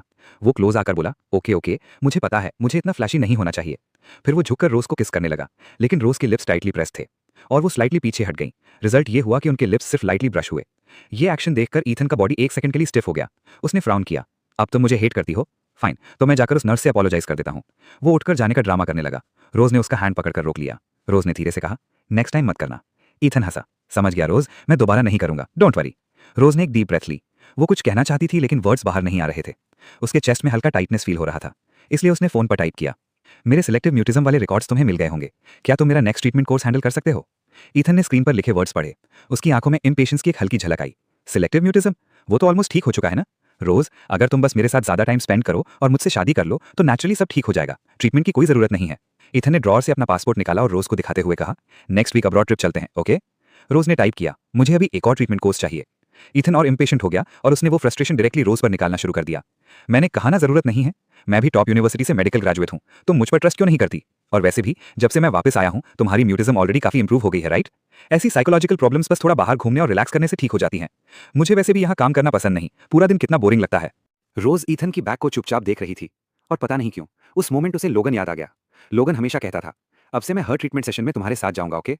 मैं डेफिनेटली तुम्हारे साथ रहूंगा जब तक तुम कंप्लीटली ठीक नहीं हो जाती। लोगन का स्माइलिंग फेस उसकी आंखों के सामने आ गया। रोज काफी देर तक चुप रही। उसके दिल में जो अजीब सा डिस्कम्फर्ट था वो बस और बढ़ता जा रहा था, लेकिन उसने उस फीलिंग को दबा दिया। वो आगे बढ़ी और पीछे से ईथन को हक कर लिया, जैसे उसे कंफर्ट देने की कोशिश कर रही हो। Rest up. रोज के मुंह से वर्ड्स धीरे धीरे निकले, लेकिन बोलते वक्त उसे फील हुआ उसका थ्रोट इच कर रहा है और चेस्ट में एक स्ट्रेंज सफोकेटिंग फीलिंग थी। दूसरी तरफ प्रिसाइडिंग जज की आवाज फोन पर आई, आई एम सॉरी मिस लू, हमारा जजमेंट पास हो चुका है और लीगली इफेक्टिव भी हो गया है। ये पब्लिक अथॉरिटी का मैटर है, इसे चेंज नहीं किया जा सकता। मुझे नहीं लगता हेडक्वार्टर्स आने की जरूरत है, मेरे पास और भी बहुत केसेस हैं। रोज ने मुंह खोला जैसे वो कुछ कहना चाहती हूं, लेकिन वही सफोकेटिंग फीलिंग फिर से आ गई। उसके थ्रोट से एक भी साउंड नहीं निकला। जज ने समझा शायद कॉन्वर्सेशन खत्म हो गई है। उन्होंने गुड बाय कहा और फोन कट कर दिया। रोज बस ब्लैंक एक्सप्रेशन के साथ एंडेड कॉल स्क्रीन को देखती रही। कुछ सेकंड्स तक उसे समझ ही नहीं आया रिएक्ट कैसे करे। वो और लोगन सच में डिवोर्स हो चुके थे। दूसरी तरफ मैं प्लेन में 10 घंटे से ज्यादा सोता रहा। मेरी आंख तब खुली जब लैंडिंग अनाउंसमेंट प्ले हुई। प्लेन का एसी काफी स्ट्रांग था, लेकिन वूल ब्लैंकेट की वार्मथ बहुत कंफर्टेबल लग रही थी। प्लेन अब थोड़ी देर में वॉशिंगटन स्टेट इंटरनेशनल एयरपोर्ट पर लैंड करेगा, प्लीज अराइवल के लिए प्रिपेयर हो जाइए। मैं सीधा बैठ गया, फोन ऑन किया और एयरक्राफ्ट वाईफाई कनेक्ट किया। तुरंत नोटिफिकेशंस की रैपिड चाइम बजने लगी। मैंने जल्दी से फोन म्यूट किया और साइड वाले पैसेंजर से सॉफ्टली सॉरी बोला। फिर स्क्रीन को ध्यान से देखा। कुछ मिस्ड कॉल्स थे अननोन अमेरिकन नंबर से। इंस्टाग्राम पर एक न्यू फ्रेंड रिक्वेस्ट भी थी, लेकिन एक भी मैसेज रोज से रिलेटेड नहीं था। पता नहीं क्यों मेरे अंदर से एक छोटी सी रिलीव्ड साई निकली। जब प्लेन लैंड हुआ और वो हल्का वेटलेस सेंसेशन फील हुआ, तब जाके मुझे सच में रियलाइज हुआ मेरी न्यू लाइफ ऑफिशियली स्टार्ट हो गई थी। मिस्टर लोगन, क्या आप अपने नाम वाला लग्जरी अपार्टमेंट 25 मिलियन में सेल करना चाहते हैं?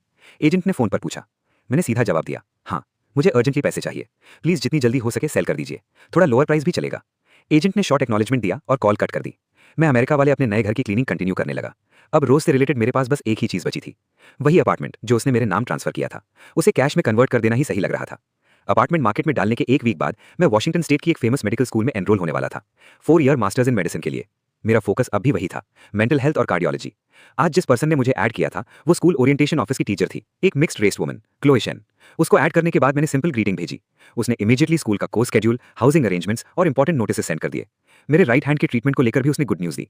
मेडिकल स्कूल का अफिलिएटेड हॉस्पिटल मुझे बेस्ट इंटरनल रेट्स और एडवांस ट्रीटमेंट देने वाला था। उन्होंने एक प्रीवियस केस का एग्जाम्पल भी दिया जो मेरे केस से भी ज्यादा सीरियस था, और वो सिर्फ हाफ ईयर में रिकवर हो गया था। मेरे केस में डॉक्टर्स का एक्सपेक्टेशन था 2 to 4 मंथ्स में फुल रिकवरी। सब कुछ एग्जैक्टली प्लान के अकॉर्डिंग स्टेडीली मूव कर रहा था। रोज ने फिर कभी खुद कांटेक्ट करने की कोशिश नहीं की। वैसे भी रोज नेचुरली काफी अलूफ और एरोगेंट पर्सनालिटी की थी। शुरू में शायद उसे लगा होगा कि मैं बस टैंट्रम कर रहा हूं या फिर साइलेंट वॉर स्टार्ट की है, और ट्रुथ जानने के बाद भी अब हम दोनों के पास टच में रहने का कोई रीजन नहीं बचा था। अमेरिका का वेदर बहुत ब्यूटीफुल था। क्लीन ग्लास विंडो से सनलाइट रूम के अंदर आ रही थी। टेबल पर पड़े टाइनी डस्ट पार्टिकल्स तक क्लियरली विजिबल थे। पता नहीं कब मैं अनकॉन्शियसली होकर हल्की सी हमिंग करने लगा। तभी क्लोए शेन का कॉल आया। लोगन, हमें पता चला है कि जो अंडर ग्रेजुएट थीसिस तुमने सबमिट की थी वो ऑलरेडी यूके की मैनचेस्टर मेडिकल स्कूल के ईथन मिलर के नाम से पब्लिश हो चुकी है। तुम्हें इसके बारे में पता था? क्लोई शेन की बात सुनते ही सब कुछ एकदम क्लियर हो गया। मैंने धीरे से जवाब दिया, हाँ, मेरी एक्स वाइफ ने मेरी ग्रेजुएशन थीसिस उसे दे दी थी, लेकिन थीसिस के ओरिजिनल आउटलाइंस और फाइनल डिटेल्स मेरे पास हैं। पेपर का रिसर्च डेटा भी मैंने खुद फील्ड विजिट्स करके कलेक्ट किया था। मैं सारे करस्पॉन्डिंग प्रूफ्स प्रोवाइड कर सकता हूँ। फोन की दूसरी साइड क्लॉई शेन स्माइल करने लगी। That's excellent. तुम रेलेवेंट मटीरियल्स मेरे ईमेल पर अपलोड कर दो। स्कूल के नाम पर मैं एकेडमिक मिसकॉन्डक्ट आर्बिट्रेशन इनिशिएट करूंगी। लगभग 10 वर्किंग डेज में तुम अपनी एकेडमिक अचीवमेंट्स वापस रिक्लेम कर पाओगे। मैंने उसे बार बार थैंक्स बोला। कॉल कट होते ही मैंने इमीडिएटली लैपटॉप खोला और डॉक्यूमेंट्स प्रिपेयर करने लगा। मेरे राइट हैंड का दर्द मुझे हर कुछ मिनट्स में रुकने पर मजबूर कर रहा था, लेकिन मेरे दिल में बहुत दिनों बाद सच्ची खुशी थी। शायद रोज को छोड़ना ही मेरी लाइफ का सबसे सही डिसीजन था। दूसरी तरफ रोज लगातार दिन रात काम कर रही थी। 2 हफ्तों से भी ज्यादा टाइम तक उसने प्रॉपर्ली रेस्ट नहीं लिया और फिर थाईलैंड जाने वाली फ्लाइट में उसे कार्डियक अरेस्ट हो गया। उस वक्त ईथन मिलर उसके बगल वाली बिजनेस क्लास सीट पर बैठा मूवी देखने में कंप्लीटली बिजी था। रोज को फील हुआ चेस्ट से एक सफोकेटिंग सेंसेशन फैल रही है। धीरे धीरे वो पूरे बॉडी को कंज्यूम करने लगी, जैसे कोई बड़ा पत्थर उसके थ्रोट को ब्लॉक कर रहा हो। उसने अपनी पूरी स्ट्रेंथ यूज करके ईथन को टच करने की कोशिश की, लेकिन उसका हैंड बेजान होकर नीचे गिर गया। ईथन ने हेडफोन्स भी नहीं पहने थे, फिर भी उसे बिल्कुल पता नहीं चला कि उसके साइड में बैठी रोज साइलेंटली कोमा में चली गई है। कॉन्शियसनेस लूज करने से पहले रोज को जो डिस्पेयर फील हुआ वो फिजिकल पेन से भी ज्यादा अनबेरेबल था। और पता नहीं क्यों आंखें बंद होने से पहले उसके दिमाग में जो सीन्स फ्लैश हो रहे थे वो ईथन के नहीं, लोगन के साथ की मेमोरीज थीं। लोगन घर का सारा काम करता हुआ, लोगन रोज उसके लिए न्यूट्रिशियस मील्स बनाता हुआ, लोगन उसका फिटनेस रूटीन प्लान करता हुआ, उसके शेड्यूल के अकॉर्डिंग हर अरेंजमेंट परफेक्ट बनाता हुआ, बिजनेस अफेयर्स तक में उसकी हेल्प करता हुआ। बेहोश होने से पहले रोज अपने लिप्स के कॉर्नर को मूव करना चाहती थी, लेकिन वो भी नहीं कर पाई। उसे बस सब कुछ एब्सर्ड लगा। एक $multi-billion फैमिली की सोल एरिस और पिछले 2 हफ्तों से वो रोज टेकआउट खा रही थी। फिर वो पूरी तरह डार्कनेस में डूब गई। जब उसने फिर से हेजी व्हाइट लाइट देखी तब भी उसे जिंदा बचने की कोई खुशी फील नहीं हुई। किसी की आवाज आ रही थी। सिम्टम्स बहुत सिवियर थे। प्रिलिमिनरी डायग्नोसिस के according cardiac arrest extreme exhaustion की वजह से हुआ, लेकिन रोज की मेडिकल हिस्ट्री देखकर ये सिलेक्टिव म्यूटिज्म की कॉम्प्लिकेशन भी हो सकती है। इस बार वो लकी थी कि बच गई। अच्छा हुआ मिस काई ने टाइम पर नोटिस कर लिया, वरना ब्रेन डेथ भी हो सकता था। रोज की कॉन्शियसनेस अभी भी ब्लरी थी। वो अपनी फिंगर्स मूव करना चाहती थी लेकिन कर नहीं पा रही थी, और स्ट्रेंजली उसे बिल्कुल पेन फील नहीं हो रहा था। उसके अंदर सबसे स्ट्रांग फीलिंग थी थकान। ऐसी थकान जैसे वो सबसे फ्री होना चाहती हो, और साथ ही एक अजीब एम्प्टीनेस, शार्प बिटरनेस से भरी हुई। इतना सब होने के बाद भी उसने अब तक ईथन की आवाज नहीं सुनी थी। तब किसी ने ईथन मिलर से पूछा, क्या आप रोज लू के फैमिली मेंबर हैं? रूम में हैवी साइलेंस छा गया। रोज वेट करती रही, लेकिन कोई जवाब नहीं आया। फिर वो पर्सन दोबारा बोला, रोज को अब किसी की केयर की जरूरत है। अगले 3 दिन क्रिटिकल पीरियड है। किसी को भी हर वक्त उनके साथ रहना होगा ताकि दोबारा इमरजेंसी ना हो। 3 दिन बाद अगर उनके वाइटल स्टेबल हो गए तो बेस्ट होगा उनके लिए चार्टर फ्लाइट अरेंज करके उन्हें घर वापस भेज दिया जाए। डॉक्टर सीरियस टोन में समझा रहा था, लेकिन अगले ही सेकंड ईथन मिलर की इंपेशेंट आवाज गूंज उठी, 3 दिन? लेकिन मैंने तो आज आइलैंड हॉपिंग का डे ट्रिप ऑलरेडी बुक कर लिया है। ये सुनकर डॉक्टर भी हेल्पलेस साय लेने से खुद को रोक नहीं पाया। मिस्टर मिलर, ये लाइफ एंड डेथ का मैटर है। आप थाईलैंड बाद में भी आ सकते हैं। जब मिस लू की हेल्थ बेटर हो जाए तब दोनों साथ में एंजॉय कर लेना। ईथन ने तुरंत पूछा, क्या मैं बस इनके लिए केयर गिवर हायर नहीं कर सकता? जैसे उसे अपनी प्रॉब्लम का परफेक्ट सोल्यूशन मिल गया हो। उसकी आवाज में रिलीफ था, लेकिन रोज को लगा वो किसी एंडलेस अबिस में गिर रही है। वही बिटर फीलिंग फिर से उसके दिल में भर गई। तो ये था वो इंसान जिससे वो इतना प्यार करती थी, लेकिन ईथन ने उससे इतना कम प्यार करना कब शुरू कर दिया? Beep beep beep. Suddenly heart monitor piercing alarm देने लगा। डॉक्टर पैनिक में चिल्लाया, not good, vital science unstable हो रहे हैं। 3 mg एड्रेनलिन प्रिपेयर करो। थंप। डॉक्टर ने जेल लगे डिफिब्रिलेटर पैडल्स यूज किए और रोज का बॉडी लिटरली बेड से ऊपर उछल गया। रोज को सिर्फ एक व्हाइट फ्लैश दिखाई दिया, फिर वो जोर से बेड पर गिर गई। ये साइकिल बार बार रिपीट होता रहा। उसे लगा जैसे उसकी बॉडी का सारा ब्लड एक ही जगह रश कर रहा हो। उसका हेड ऐसे दर्द कर रहा था जैसे अभी फट जाएगा, और फिर वो दोबारा डार्कनेस में डूब गई। मिस लू अब फाइनली उठ गई, थैंक गॉड। जब रोज फिर से होश में आई उसे लगा जैसे उसके थ्रोट में आग का गोला अटका हुआ हो। वो कफ करना चाहती थी लेकिन कर नहीं पाई। उसके लिप्स बहुत ज्यादा ड्राई और पेनफुल लग रहे थे। वाटर। लेकिन जवाब देने वाली आवाज ईथन की नहीं थी, उसकी असिस्टेंट की थी। असिस्टेंट ने जल्दी से हॉस्पिटल बेड एडजस्ट किया ताकि रोज बैठ सके और सपोर्ट ले सके। मिस लू, स्लोली पानी पीजिए। रोज ने छोटे छोटे सिप्स लिए, लेकिन सिर्फ स्वॉलो करने में भी बहुत एफर्ट लग रहा था। उसने अपने थ्रोट की तरफ पॉइंट किया, सिग्नल दिया कि उसे वहां बहुत पेन हो रहा है। असिस्टेंट ने इमीडिएटली पूछा, मिस लू, आप कह रही हैं थ्रोट हर्ट कर रहा है? ओके ओके, मैं अभी डॉक्टर को बुलाती हूँ। असिस्टेंट इतनी पैनिक हो गई कि इमरजेंसी कॉल बटन प्रेस करना भी भूल गई। वो सीधा रूम से भाग गई डॉक्टर को लेने। रोज ने फाइनली रूम को प्रॉपर्ली देखा। वो अभी भी थाईलैंड में थी, लेकिन ईथन उसके पास नहीं था। क्लियरली असिस्टेंट थाईलैंड स्पेशली उसकी केयर के लिए बुलाया गया था। थोड़ी देर बाद असिस्टेंट डॉक्टर और नर्स को जल्दी जल्दी वापस ले आई। क्विक एग्जामिनेशन के बाद डॉक्टर ने लॉन्ग साई ली और बोला, मिस लू, फिलहाल आप इमीडिएट डेंजर से बाहर हैं, लेकिन अभी भी क्रिटिकल विंडो चल रहा है। आपको कुछ और दिन यहीं रहना होगा। फ्लाइट का high altitude oxygen deprivation cause कर सकता है, जो दोबारा कार्डियक इवेंट ट्रिगर कर सकता है। रोज ने साइड में खड़ी असिस्टेंट की तरफ देखा। असिस्टेंट इंस्टेंटली समझ गई। सीईओ कह रही हैं उनका थ्रोट अनकंफर्टेबल फील हो रहा है, शायद उन्हें और चेकअप की जरूरत है। लेकिन डॉक्टर रिप्लाई करता उससे पहले ही डोरवे से ईथन की आवाज आई, रोज का थ्रोट बिल्कुल फाइन है, मैंने खुद लेटली चेक किया है। सब लोग मुड़कर ईथन की तरफ देखने लगे। उसके रिस्ट पर ह्यूज गोल्ड वॉच थी, सनग्लासेस ईयर्स के ऊपर पुश किए हुए थे। पूरा लुक एक्जैक्टली किसी वेकेशन टूरिस्ट जैसा था। उसके हाथ में कई डिजाइनर शॉपिंग बैग्स भी थे। रोज, तुम फाइनली उठ गई। मैं कितना वेट कर रहा था तुम्हारे लिए, लेकिन तुम उठी नहीं रही थी। बिलीव नहीं होता, मैं बस आधे घंटे के लिए बाहर गया और तुम ऑलरेडी उठ गई। I am so happy. Ethan भीड़ को पुश करता हुआ सीधा रोज के बेड के पास आ गया। वो इतनी फोर्स से उसकी तरफ झुका कि रोज का बॉडी हिल गया और उसके चेस्ट में शार्प पेन शूट कर गया। अगले ही सेकंड रोज झुककर जोर से खांसी और उसके मुंह से खून निकल गया। What the hell! खून देखते ही ईथन डिस्गस्ट में पीछे हट गया, कई स्टेप्स तक पीछे चला गया। फिर जब उसने देखा सब लोग उसको स्ट्रेंज नजरों से देख रहे हैं तो उसने ऑकवर्ड सी शीपिश स्माइल दी। ये थोड़ा सडन था, मैं टाइम पर रिएक्ट नहीं कर पाया। ये बोलते हुए वो धीरे धीरे फिर रोज के बेड के पास आया। उसने टिश्यू उठाया और रोज का फेस साफ करने लगा, लेकिन रोज का एक्सप्रेशन इंस्टेंटली आइसी हो गया। उसने तुरंत अपना हेड साइड में घुमा लिया, जैसे उसका टच अवॉइड कर रही हो। ईथन का हैंड ऑकवर्डली हवा में फ्रीज हो गया। ये देखते ही असिस्टेंट ने चांस ले लिया। उसने ईथन के हाथ से टिश्यू ले लिया और रोज के बेड और लिप्स पर लगा एक्स्ट्रा ब्लड जेंटली साफ करने लगी। असिस्टेंट ने कामली कहा, मिस्टर मिलर आप थोड़ी देर बाहर रेस्ट कर लीजिए, डॉक्टर को सीईओ को प्रॉपर्ली चेक करने दीजिए। ईथन इंस्टेंटली भड़क गया। क्या कहा तुमने? तुम कहना क्या चाहती हो? मुझे कुछ नहीं आता। उसका टेम्पर एक सेकंड में एक्सप्लोड हो गया, जैसे किसी ने उसकी नर्व टच कर दी हो। लेकिन असिस्टेंट ने बिना डरे एक हाथ से उसको रोका और सीधा दूर के बाहर पुश कर दिया, फिर डोर लॉक कर दिया। लेकिन ईथन चुप नहीं हुआ। वो डोर नॉब को जोर जोर से हिलाने लगा। जब डोर नहीं खुला तो वो लाउडली बैंगिंग करने लगा। किस हक से मुझे बाहर रखा है? मैंने कहा ना मैं भी डॉक्टर हूं, मैं अंदर क्यों नहीं रह सकता? मैं मिस लू का फ्यूचर हस्बैंड हूं। तुम लोग अपने आप को समझते क्या हो? बिलीव करो, जैसे ही रोज बेटर होगी मैं उससे कहकर तुम सबको जॉब से निकलवा दूंगा। रोज रोज डोर खोलो, मुझे अंदर आने दो। उसका लास्ट शाउट सुनकर रूम के अंदर कुछ लोग हंसी रोक नहीं पाए, लेकिन ईथन अब भी चिल्लाया जा रहा था, मेरा शॉपिंग का सामान भी अंदर रह गया है। दूसरी तरफ मेरी थीसिस ओनरशिप का डिसीजन बहुत जल्दी आ गया। हियरिंग 3 दिन बाद शेड्यूल हुई। पैनल में ईथन का मास्टर्स एडवाइजर था और वॉशिंगटन मेडिकल स्कूल का एक एडवाइजर भी। टोटल 3 लोग केस रिव्यू करने वाले थे। कोलैबोरेटिव राइटिंग प्रोसेस के सारे ट्रेसेस चेक किए जाने वाले थे। उसके बाद फाइनल जजमेंट दिया जाता।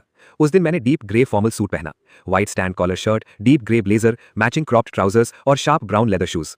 मैं मिरर के सामने खुद को देख रहा था, लेकिन मुझे लगा कुछ मिसिंग है। मैं immediately nearby Mont Blanc boutique गया और मैचिंग ब्रोच और वॉच सेट चूज किया। शॉप असिस्टेंट स्माइल करते हुए बोली, सर आपकी टेस्ट बहुत अच्छी है। मैंने भी स्माइल करके थैंक यू बोला।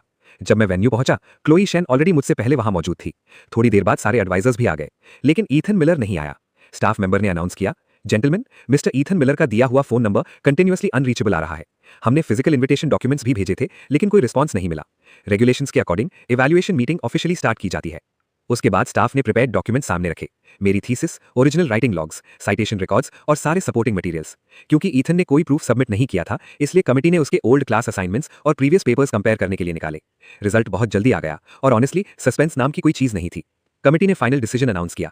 इवैल्यूएशन कमिटी के डिसीजन के अकॉर्डिंग थीसिस की ओनरशिप मिस्टर लोगन जे की है। फर्दर मैनचेस्टर मेडिकल स्कूल के डीन की अप्रूवल के साथ मिस्टर ईथन मिलर से कई रिसर्च अचीवमेंट्स रिवोक की जाती हैं और उनका मास्टर्स डिप्लोमा और डिग्री भी कैंसिल किया जाता है। अनाउंसमेंट के साथ ही रूम लाउड अपलॉज से भर गया। मेरे साइड में खड़ी क्लोई शेन भी बहुत खुश थी। उसने एक्साइटमेंट में मुझे एक वार्म हग दे दिया। मुझे महसूस हुआ मेरे हाथ कांप रहे हैं। मेरा फेस हल्का सा रेड हो गया था और मेरी आंखों में आंसू तक चमक रहे थे। क्लोई ने मेरा एक्सप्रेशन देखा और उसे लगा शायद उसने मुझे हक करके ऑफेंड कर दिया। वो जल्दी जल्दी अपॉलोजाइज करने लगी। I am sorry, I am really sorry लोगन, मैं बस तुम्हारे लिए बहुत हैप्पी थी। मैंने तुरंत सिर हिला दिया। नहीं, मैं भी बस बहुत खुश हूं। मेरी आवाज़ हल्की सी कांप रही थी। मैंने कभी सोचा नहीं था कि सब कुछ इतना स्मूथली हो जाएगा। बैक होम मेरे फादर हमेशा कहते थे, चीज़ों के लिए फाइट मत करो। मुझे लगता था बस अगर मेरे पास। मैं अचानक रुक गया, जैसे वर्ड्स थ्रोट में अटक गए हों, लेकिन मैंने जल्दी खुद को संभाला। इट्स ओके, पास्ट अब मैटर नहीं करता। इंपॉर्टेंट बस ये है कि मैं सच में खुश हूं। ये रिसर्च पहले से मेरी थी, लेकिन मुझे कभी लगा ही नहीं था कि जस्टिस एक्चुअली मिलेगा। क्लोई की आंखें भी एक्साइटमेंट से चमक रही थीं। तुम बिल्कुल सही हो, बिलीव मी, तुम डिजर्व करते हो अपने रिसर्च रिजल्ट्स वापस पाना। घर वापस आने के बाद मुझे मेरी अंडरग्रेजुएट यूनिवर्सिटी की ऑफिशियल कांग्रेचुलेटरी ईमेल भी मिली। मैंने इमीडिएटली मेडिकल वेबसाइट्स ओपन की, अपनी थीसिस टाइटल सर्च की। उनकी एफिशिएंसी अनबिलीवेबल थी। बायलाइन ऑलरेडी ईथन मिलर से चेंज होकर लोगन जे हो चुकी थी। मैं इतना खुश था कि ऑलमोस्ट घर में गाना गाने का मन कर रहा था। सच में लग रहा था मेरी न्यू लाइफ डिवोर्स के बाद ही स्टार्ट हुई है। दूसरी तरफ थाईलैंड में लगभग 2 हफ्ते रेस्ट करने के बाद रोज फाइनली चार्टर फ्लाइट से घर वापस आ गई। उसकी हार्ट कंडीशन थोड़ी स्टेबल हो गई थी, लेकिन सिलेक्टिव म्यूटिज्म और ज्यादा वर्सन हो गया था।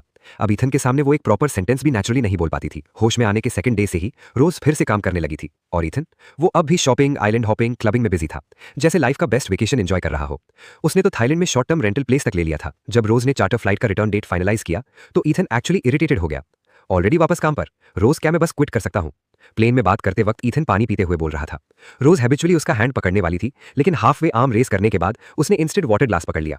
उसने फोन पर टाइप किया, खुद डिसाइड करो, तो फिर घर वापस जाते ही शादी कर लेते हैं। मेरे पेरेंट्स ऑलरेडी बर्थ सर्टिफिकेट और डॉक्यूमेंट्स भेज चुके हैं। वो उसके और क्लोज झुका।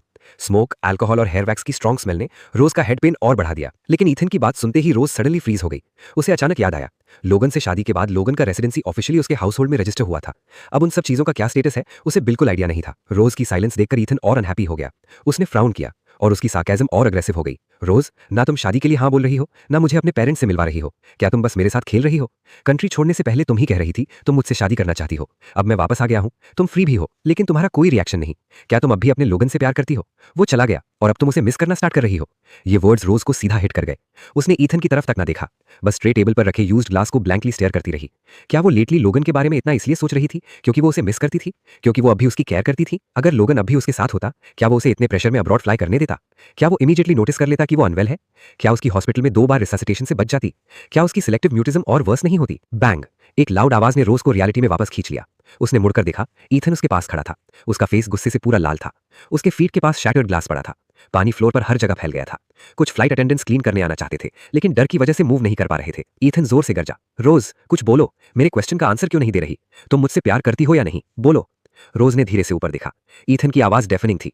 उसका चेहरा गुस्से से टेढ़ा हो चुका था। उस मोमेंट रोज को लगा जैसे उसके सामने खड़ा आदमी एक कंप्लीट स्ट्रेंजर हो। वो पहले जैसा कंसिडरेट नहीं था, ना पेशेंट ना केयरिंग।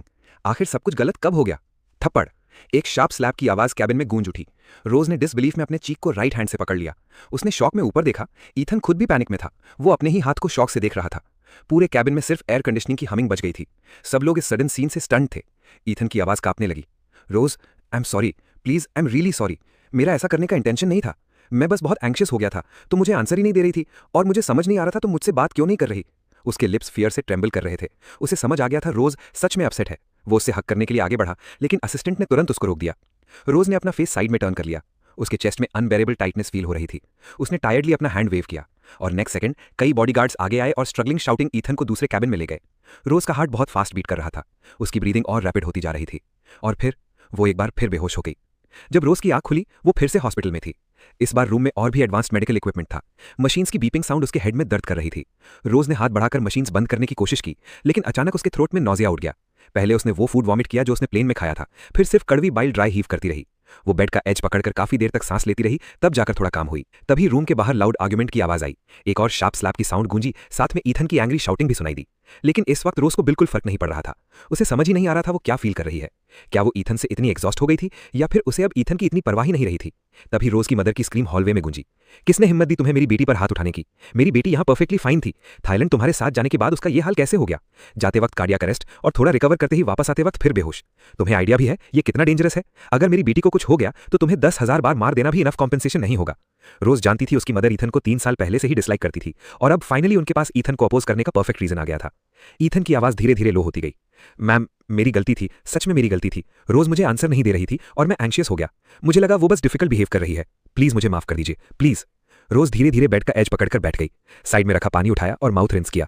उसे लगा उसने थोड़ा कंपोजर रीगेन कर लिया है, लेकिन स्ट्रेंजली अब भी उसका थ्रोट बहुत अनकंफर्टेबल था। अब तो नॉर्मल स्वॉलोइंग में भी क्लियर ऑब्स्ट्रक्शन फील हो रहा था, जैसे थ्रोट में कुछ अटका हो। शायद रूम के अंदर मूवमेंट की आवाज ईथन ने सुन ली थी। हॉस्पिटल डोर अचानक फोर्स से खुल गया। ईथन अब भी वही प्लेन वाले क्लोथ पहने हुआ था। क्लियरली प्लेन इमरजेंसी के बाद वो सीधा इसी हॉस्पिटल आया था। वो रूम में दौड़कर आया, लड़खड़ाया और डायरेक्टली रोज के बेड के सामने घुटनों पर गिर गया। उसने डेस्परेट होकर रोज के नीज पकड़ लिए। रोज, प्लीज मुझे एक्सप्लेन करने दो, ओके? मेरा वो इंटेंशन नहीं था। मैं तुम्हें सिक नहीं करना चाहता था। मुझे नहीं पता था बात इतनी सीरियस हो जाएगी। सिलेक्टिव म्यूटिज्म इतना सीवियर रिएक्शन कैसे दे सकता है? मैं डॉक्टर हूं। I know this. ईथन का पूरा बॉडी कांप रहा था। वो धीरे से हाथ बढ़ाकर रोज के चीक को टच करने की कोशिश करने लगा। रोज, प्लीज कुछ बोलो। मुझे पता है तुम मुझसे प्यार करती हो, राइट? रोज ने ईथन मिलर को बिल्कुल स्टिल वाटर जैसी काम एक्सप्रेशन के साथ देखा। शायद इस वक्त प्रॉब्लम ये नहीं थी कि वो बोल नहीं पा रही थी। शायद वो बस ईथन से बात ही नहीं करना चाहती थी। डोर पर खड़ी उसकी मदर चुपचाप दोनों को देख रही थी, जैसे वो वेट कर रही हो कि रोज खुद अपना डिसीजन ले। रोज ने धीरे से ऊपर देखा और मदर के पीछे खड़े असिस्टेंट की तरफ ग्लांस किया। अगला सेकंड कई बॉडीगार्ड्स रूम में एंटर हुए और फ्लोर पर बैठे ईथन को पकड़कर उठाना शुरू कर दिया। ईथन जोर जोर से चिल्लाने लगा, नो, मुझे मत ले जाओ। रोज, तुम मेरे साथ ऐसा नहीं कर सकती। मैं स्पेशली तुम्हारे लिए कंट्री वापस आया था। तुम्हें 3 साल पहले वाली बात याद नहीं? रोज, उसकी आवाज धीरे धीरे हॉलवे में दूर होती गई और फिर कंप्लीटली गायब हो गई। कुछ देर बाद बाहर से इक्विपमेंट गिरने और टूटने की लाउड आवाजें आईं, लेकिन रोज ने बस आंखें बंद कर लीं। उसकी मदर धीरे से उसके पास आई। स्वीटी, मुझे पता है तुम अब बड़ी हो गई हो, तुम्हारे अपने थॉट्स हैं। मुझे तुम्हारे और लोगन के डिवोर्स के बारे में पता चल गया, लेकिन वो तुम दोनों का मैटर था। अगर मैं अपोज करती तो तुम खुश नहीं रहती, लेकिन जो इंसान तुमने अब चूज किया है, क्या वो सच में तुम्हें हैप्पीनेस देगा? मैं चाहती हूं तुम इस बारे में अच्छे से सोचो। थोड़ी देर बाद रोज डिसबिलीफ के साथ अपनी थ्रोट मेडिकल रिपोर्ट को देख रही थी। डॉक्टर सीरियस एक्सप्रेशन के साथ बोला, मिस लू, एग्जामिनेशन के बाद हमें लगता है कि आपकी स्पीकिंग डिफिकल्टी सिर्फ सिलेक्टिव म्यूटिज्म की वजह से नहीं है। आपकी थ्रोट की प्रॉब्लम भी उसमें इन्वॉल्व है। आपकी विंड पाइप के बैक साइड एक ट्यूमर ग्रो हो गया है। शायद रीसेंट एक्सट्रीम एग्जॉशन की वजह से ये ट्यूमर काफी रैपिडली ग्रो कर रहा है। मैं सजेस्ट करूंगा हम इमीडिएटली सर्जरी शेड्यूल करें। रोज ने फोन पर टाइप किया, मेरे मंथली चेकअप्स होते थे, फिर ये पहले डिटेक्ट क्यों नहीं हुआ? लीड ऑन्कोलॉजिस्ट ने उसका फोन स्क्रीन देखा। मिस लू, मैंने आपके प्रीवियस रिपोर्ट्स रिव्यू किए हैं। पिछले 3 साल की रिपोर्ट्स बिल्कुल नॉर्मल थी, लेकिन लास्ट मंथ की रिपोर्ट में ट्यूमर ऑलरेडी क्लियरली विजिबल था। अगर उस वक्त ट्रीटमेंट स्टार्ट हो जाता तो शायद सिचुएशन इतनी सिवियर नहीं होती। डॉक्टर थोड़ा रुककर बोला, ओह और बाय द वे, उस वक्त रिपोर्ट डायरेक्टली डॉक्टर मिलर ने रिसीव की थी। आप जानती हैं हॉस्पिटल में उनका स्टेटस काफी हाई है, इसलिए दूसरे डॉक्टर्स ने आपके पर्सनल मेडिकल मैटर्स में इंटरफियर नहीं किया। डॉक्टर ने उस टॉपिक को और कंटिन्यू नहीं किया, उसने बस सर्जरी प्रिकॉशंस और अवेलेबल सर्जरी टाइमिंग्स एक्सप्लेन किए। लेकिन रोज का दिमाग कंप्लीटली केओस में डूब चुका था। उसने स्लोली अपना राइट हैंड उठाया और टेम्पल को प्रेस किया। उसे बस एक ही फीलिंग आ रही थी, थकान, बहुत गहरी थकान, जैसे ईथन मिलर के वापस आने और लोगन के चले जाने के बाद उसकी पूरी लाइफ कंप्लीटली मेस बन गई हो। उसने एक लंबी एग्जॉस्टेड साय ली, फिर फोन पर टाइप किया, कल सुबह सर्जरी शेड्यूल कर दीजिए। जब रोज ऑपरेटिंग टेबल पर लेटी थी तब सरप्राइजिंगली वो ज्यादा नर्वस नहीं थी। डॉक्टर ही ज्यादा टेंस लग रहा था। वो बार बार उसे रिएश्योर कर रहा था, डोंट वरी मिस लू, हम लेटेस्ट टेक्नोलॉजी यूज करेंगे। इंसिजन बहुत स्मॉल होगा, ट्यूमर इवेंचुअली माउथ के थ्रू रिमूव किया जाएगा। फर्स्ट मंथ के लिए याद रखिएगा, आप सिर्फ रूम टेम्परेचर लिक्विड्स कंज्यूम करेंगी। आपको थ्रोट को बिल्कुल इरिटेट नहीं करना। रोज ने साइलेंटली हेड नॉड किया, फिर नर्सेज ने उसको जेंटली टर्न किया। एनेस्थीसिया उसकी स्पाइन में एंटर होना शुरू हुआ। उसे फील हुआ वो आईसी लिक्विड धीरे धीरे उसकी बॉडी में स्प्रेड हो रहा है और फिर उसकी कॉन्शियसनेस धीरे धीरे फेड होने लगी। रोज ने एक ड्रीम देखा। उसने सपने में खुद को वापस उसी दिन पर पाया जब वो पहली बार लोगन से ब्लाइंड डेट पर मिली थी। उसे अब भी याद था, तब ईथन मिलर बिना कुछ कहे सडनली अब्रॉड चला गया था। सच तो ये था कि उस वक्त ईथन को रोज की रियल आइडेंटिटी का पता ही नहीं था। रोज एक्चुअली ईथन की करेज और कन्विक्शन को एडमायर करती थी। वो सब कुछ छोड़कर अपने ड्रीम्स परस्यू करने चला गया था। हेलो, आई एम लोगन। रोज ने आवाज की डायरेक्शन में देखा। वो लोगन था, बिल्कुल वैसे ही जैसे 3 साल पहले पहली बार मिला था। 3 साल पहले रोज उससे डिस्डेन और कंटेम्प्ट के साथ ट्रीट करती थी। दिल के अंदर से वो उसे एक स्पॉलिड रिच फैमिली का पैम्पर्ड सन समझती थी, लेकिन रियलिटी कुछ और थी। ये जे फैमिली का एल्डेस्ट सन था, एक एक्सेप्शनल यंग मैन जो already bachelor of medicine complete कर चुका था। साथ ही उसे कई यूनिवर्सिटीज से ग्रेजुएट स्कूल ऑफर्स भी मिले थे। कैपिटल के हॉस्पिटल्स तक उसे रिक्रूट करना चाहते थे। साइड में खड़ी रोज की मदर लोगन से बहुत प्लीज थी। उन्होंने स्माइल करते हुए पूछा, लोगन, क्या तुम फर्दर स्टडीज कंटिन्यू नहीं करोगे? रोज भी अपनी मदर के क्वेश्चन से थोड़ी क्यूरियस हो गई। उसने सामने खड़े आदमी को ध्यान से देखा और उस मोमेंट रोज को रियलाइज हुआ 3 सालों में उसने कभी जेन्युइनली जानने की कोशिश ही नहीं की कि लोगन में क्या स्टडी किया था, कहां से ग्रेजुएट हुआ था, उसके ड्रीम्स क्या थे, उसके एम्बिशंस क्या थे। लोगन ने सॉफ्टली जवाब दिया, मैं करने वाला था। फिर उसने हेड उठाकर सीधा रोज की तरफ देखा, लेकिन मुझे रोज बहुत पसंद है। एक चीज पाने के लिए दूसरी चीज छोड़ना नॉर्मल होता है और अभी मैं रोज को चूज करना चाहता हूं। अचानक रोज ने अपनी आंखें खोल दी। वो स्ट्रगल करके उठने लगी, लेकिन नर्सेज ने तुरंत उसे फर्मली होल्ड कर लिया। क्विक, ज्यादा एनेस्थेटिक दो। वो इतनी जल्दी कैसे जाग गई?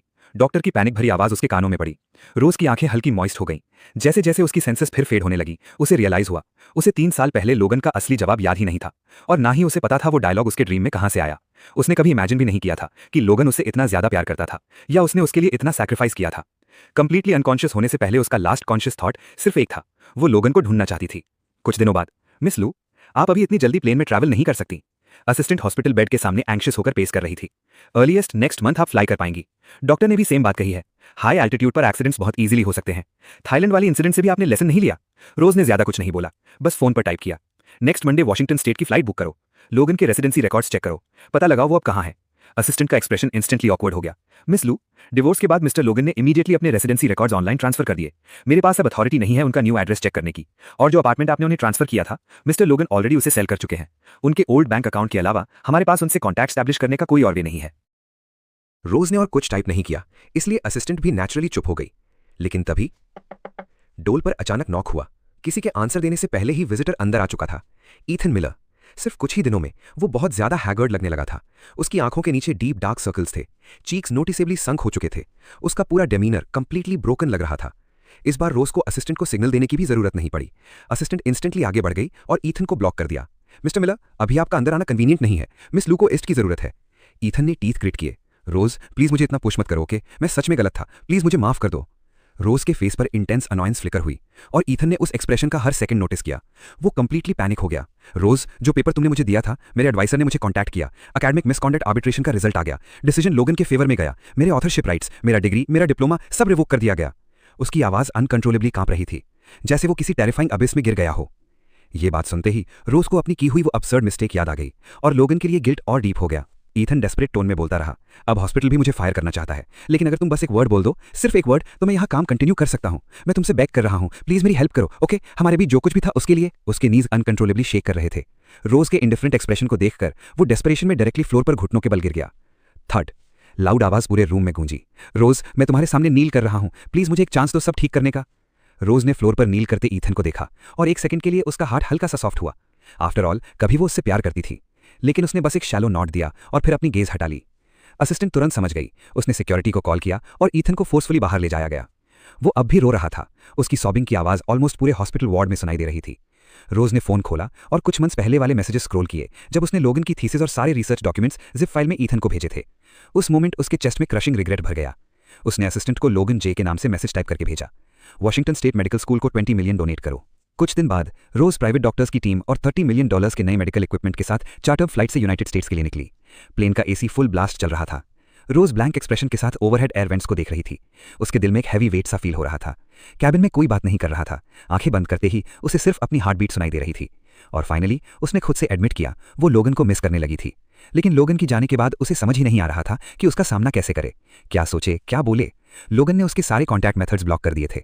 डिवोर्स डिग्री अब भी उसके ब्रीफकेस में रखा हुआ था। सच तो ये था, रोज के पास खुद इनिशिएटिव लेकर लोगन के पास जाने की हिम्मत ही नहीं थी। वो सिर्फ और ज्यादा कॉम्पनसेशन दे सकती थी, शायद इस होप में कि लोगन उसके बारे में अपनी नेगेटिव फीलिंग्स थोड़ी कम कर दे। रोज ने कभी रियलाइज नहीं किया था कि प्लेन के वो कुछ घंटे इतने लंबे फील हो सकते हैं।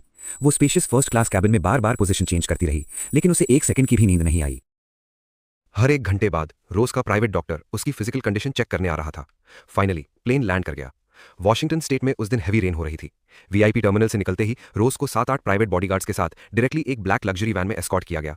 असिस्टेंट रिपोर्ट देने लगा, मिस लू, हम पहले होटल चेक इन करेंगे। आपके इंस्ट्रक्शंस के अकॉर्डिंग मिस्टर लोगन जिस मेडिकल स्कूल में अटेंड कर रहे हैं वहां कैश और मेडिकल सप्लाईज की सारी डोनेशंस फाइनलाइज हो चुकी हैं। चार्टर्ड फ्लाइट से जो इक्विपमेंट लाए गए थे वो भी इमीडिएटली डिलीवर कर दिए जाएंगे। असिस्टेंट लेटेस्ट प्रोग्रेस एक्सप्लेन करते हुए आईपैड पर सक्सेसफुल वायर ट्रांसफर रिकॉर्ड्स भी दिखा रहा था। लेकिन रोज ने एक हाथ से आईपैड साइड कर दिया और दूसरे हाथ से अपने लॉन्ग हेयर स्मूथ किए। फिर फोन पर टाइप किया, होटल स्किप करो, सीधा मेडिकल स्कूल चलो। मेडिकल स्कूल के डीन को कॉल करो, उन्हें बोलो मैं जल्दी पहुंच रही हूं। असिस्टेंट ने कॉशियस टोन में पूछा, क्या डीन को मिस्टर लोगन को भी प्रेजेंट रहने के लिए नोटिफाई करना चाहिए? वो हेजिटेंट लग रहा था, जैसे केयरफुली रोज के रिस्पॉन्स का वेट कर रहा हो। इस बार अनयूजुअली रोज कुछ सेकंड्स के लिए कंप्लीटली साइलेंट हो गई। फिर उसने टाइप किया, डीन को बोलो मेरे और लोगन के लिए प्राइवेट मीटिंग अरेंज करें। एयरपोर्ट से यूनिवर्सिटी तक सिर्फ आधे घंटे का ड्राइव था, लेकिन रोज इतनी नर्वस थी कि सीट के आर्मरेस्ट पकड़ते हुए उसकी पाम्स स्वेट कर रही थी। उसे खुद समझ नहीं आ रहा था, क्या लोगन का जाना बस हार्ड टू गेट गेम था या फिर उसके दिल में अब भी रोज के लिए फीलिंग्स बची हैं। वो टायर्डली आंखें बंद करके रेस्ट लेने की कोशिश करने लगी, लेकिन थ्रोट की डिस्कम्फर्ट और टाइटनेस उसका पीछा ही नहीं छोड़ रही थी। मेडिकल स्कूल का डीन मेन गेट के बाहर वेट कर रहा था। बारिश बहुत तेज थी। मिस लू, हम आपकी जेनरॉसिटी के लिए बहुत ग्रेटफुल हैं। लेकिन रोज ने उसकी तरफ प्रॉपर्ली देखा तक नहीं। वो सीधा बॉडीगार्ड्स और असिस्टेंट के बीच से रिसर्च बिल्डिंग की तरफ चलती गई। रोज ने असिस्टेंट को एक ग्लांस दिया। असिस्टेंट इमीडिएटली रेन में खड़े डीन से हैंडशेक करने लगा। हेलो डीन, मिस लू का शेड्यूल बहुत टाइट है। जो प्राइवेट मीटिंग हमने मिस्टर लोगन के साथ डिस्कस की थी उसका अरेंजमेंट कहाँ किया गया है? डीन एक सेकंड के लिए ऑकवर्ड हो गया। उसका एक्सप्रेशन स्ट्रेंज तरीके से शिफ्ट हुआ, जैसे वो थोड़ा स्टन्ड हो। फिर वो धीरे से रास्ता दिखाने लगा, मेडिकल स्कूल के प्रिसीजन लेबोरेटरी में। आई अपोलोजाइज, लेकिन हम स्टूडेंट्स को नॉन एकेडमिक गैदरिंग्स के लिए फोर्स नहीं कर सकते, इसलिए हमें टेम्पररी एक्सपेरिमेंटल क्लास अरेंज करनी पड़ी। डीन की टोन में हल्का डिसैटिस्फैक्शन था, लेकिन रोज को उससे कोई फर्क नहीं पड़ा। वो सीधा बॉडीगार्ड्स को पुश करके लैब की तरफ बढ़ने लगी। लैब के डोर्स हैवी थे, एक नजर में ही समझ आ रहा था कि वो इजीली ओपन नहीं होंगे, लेकिन साइड में एक लार्ज ट्रांसपेरेंट व्यूइंग विंडो थी। रोज डीन को सिग्नल देने वाली थी कि वो आईडी स्वाइप करके डोर खोले, तभी उसने अंदर से लोगन की हंसी सुन ली। वो किसी अननोन गर्ल के साथ बात कर रहा था। एक सेकंड में पैनिक की वेव रोज के दिल में दौड़ गई।